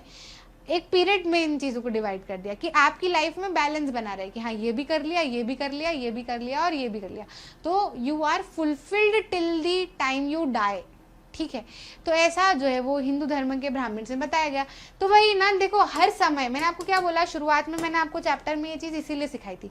मैंने जब चैप्टर स्टार्ट किया था तो मैंने आपको बोला था कि जैसे ये 2022 का समय है, इस समय पे मैं टीचिंग कर रही हूँ, इस समय पे आप स्टूडेंट है, गवर्नमेंट में कुछ और चल रहा है, घर में मम्मी पापा की लाइफ में कुछ और चल रहा है, आपकी मम्मी पापा की लाइफ में कुछ और चल रहा है, गाँव में कुछ और चल रहा है, शहरों में कुछ और चल रहा है। तो एक पर्टिकुलर पीरियड में हर जगह पर अलग अलग चीज़ें चलती रहती है। तो इस चैप्टर में हमने यही देखा कि एक एरा था जब लोग टीचिंग्स की बात कर रहे थे, समझदारी की बात कर रहे थे, जिंदगी के बारे में बात कर रहे थे। तो गौतम बुद्ध निकले जिन्होंने कुछ कहा, महावीर निकले उन्होंने कुछ सिखाया, कुछ तरीके से लाइफ लीड की, ब्राह्मण्स ने अलग चीज़ें बताई, आश्रमों के बारे में बताया। इस समय पे कुछ लोग होंगे जो फार्मिंग भी कर रहे थे, इस समय पे कुछ लोग होंगे जो बिजनेस में भी आगे बढ़ रहे थे, इस समय पे कुछ लोग होंगे जो कुछ और भी काम कर रहे होंगे, है ना। लेकिन ज़्यादातर जो है वो ये वाला काम हो रहा था, टीचिंग वाला, समझदारी वाला, ऐसा वाला, ठीक है। तो आई होप आपको चीज़ें समझ में आई हैं, बहुत सारी चीज़ें आपको सीखने को भी मिली है, ठीक है। चैप्टर से सीखने क्या मिलता है ये अगर समझ में आ गया तो सेट है फिर, ठीक है। नंबर थोड़े बहुत ऊपर नीचे भी हो जाएंगे तो चल जाएगा, लेकिन ये एजुकेशन है। एजुकेशन मतलब आपने क्या सीखा और कितना इस चीज़ को इम्प्लीमेंट किया। इसलिए क्या करना है, परेशान नहीं होना है। तन्हा है, जो थर्स्ट है उसको अपनी लाइफ से निकालो, मॉडरेशन अडॉप्ट करो, बचपन से इन प्रैक्टिस को करते चलोगे तो आगे जाके आपको बिल्कुल प्रॉब्लम नहीं होगी। आगे जाके जब लोग आपसे पूछेंगे भी कि कैसा है तो कहना अरे सब बढ़िया है, सब भगवान है तो संभाल लेगा, ठीक है, यूनिवर्स है तो, जो भी एक शक्ति है जिस पे आप बिलीव करते हो वो संभाल लेगा, ठीक है। तो अपना ध्यान रखिएगा, ऐसे ही चैप्टर्स आपको आगे मिलते रहेंगे, इसके MCQs, most important question, NCERT solution भी आपको मिल जाएंगे। जो भी चीज़ें लगी है कमेंट सेक्शन आपके लिए एकदम बड़ी थाली जैसा खुला है, आप उसमें जो भी अपने थॉट्स है उसको ज़रूर से लिखें, जो मुझे लगेगा मैं आपको साथ साथ में एक्सप्लेन करते चलूँगी, जो नीचे कमेंट्स में लगेगा मैं आपको वहीं पर बता दूँगी। अच्छा लगा तो लाइक करना, शेयर करना अपने दोस्तों के साथ में, और चैनल को जरूर सब्सक्राइब करना, क्योंकि मैग्नेट ब्रेन से मिलता है एकदम फ्री एजुकेशन। किसी वीडियो का आपको कोई पैसा देने की जरूरत नहीं है, सब चैप्टर के सब topics, topic wise, chapter wise सारी चीज़ें जो है वो आपको एकदम फ्री ऑफ कॉस्ट अवेलेबल है। लास्ट तक टेस्ट पेपर भी, सभी चीज़ें जो आपको लोग पेड कोर्सेज में अवेलेबल कराते हैं वो हम आपको फ्री ऑफ कॉस्ट प्रोवाइड करते हैं, ताकि आप ऐसी चीज़ें ले सके बिना पैसा इन्वेस्ट किए। क्यों? क्योंकि education is the basic right of all the human beings. इसलिए बने रहना और मिलते हैं अगले वीडियो में।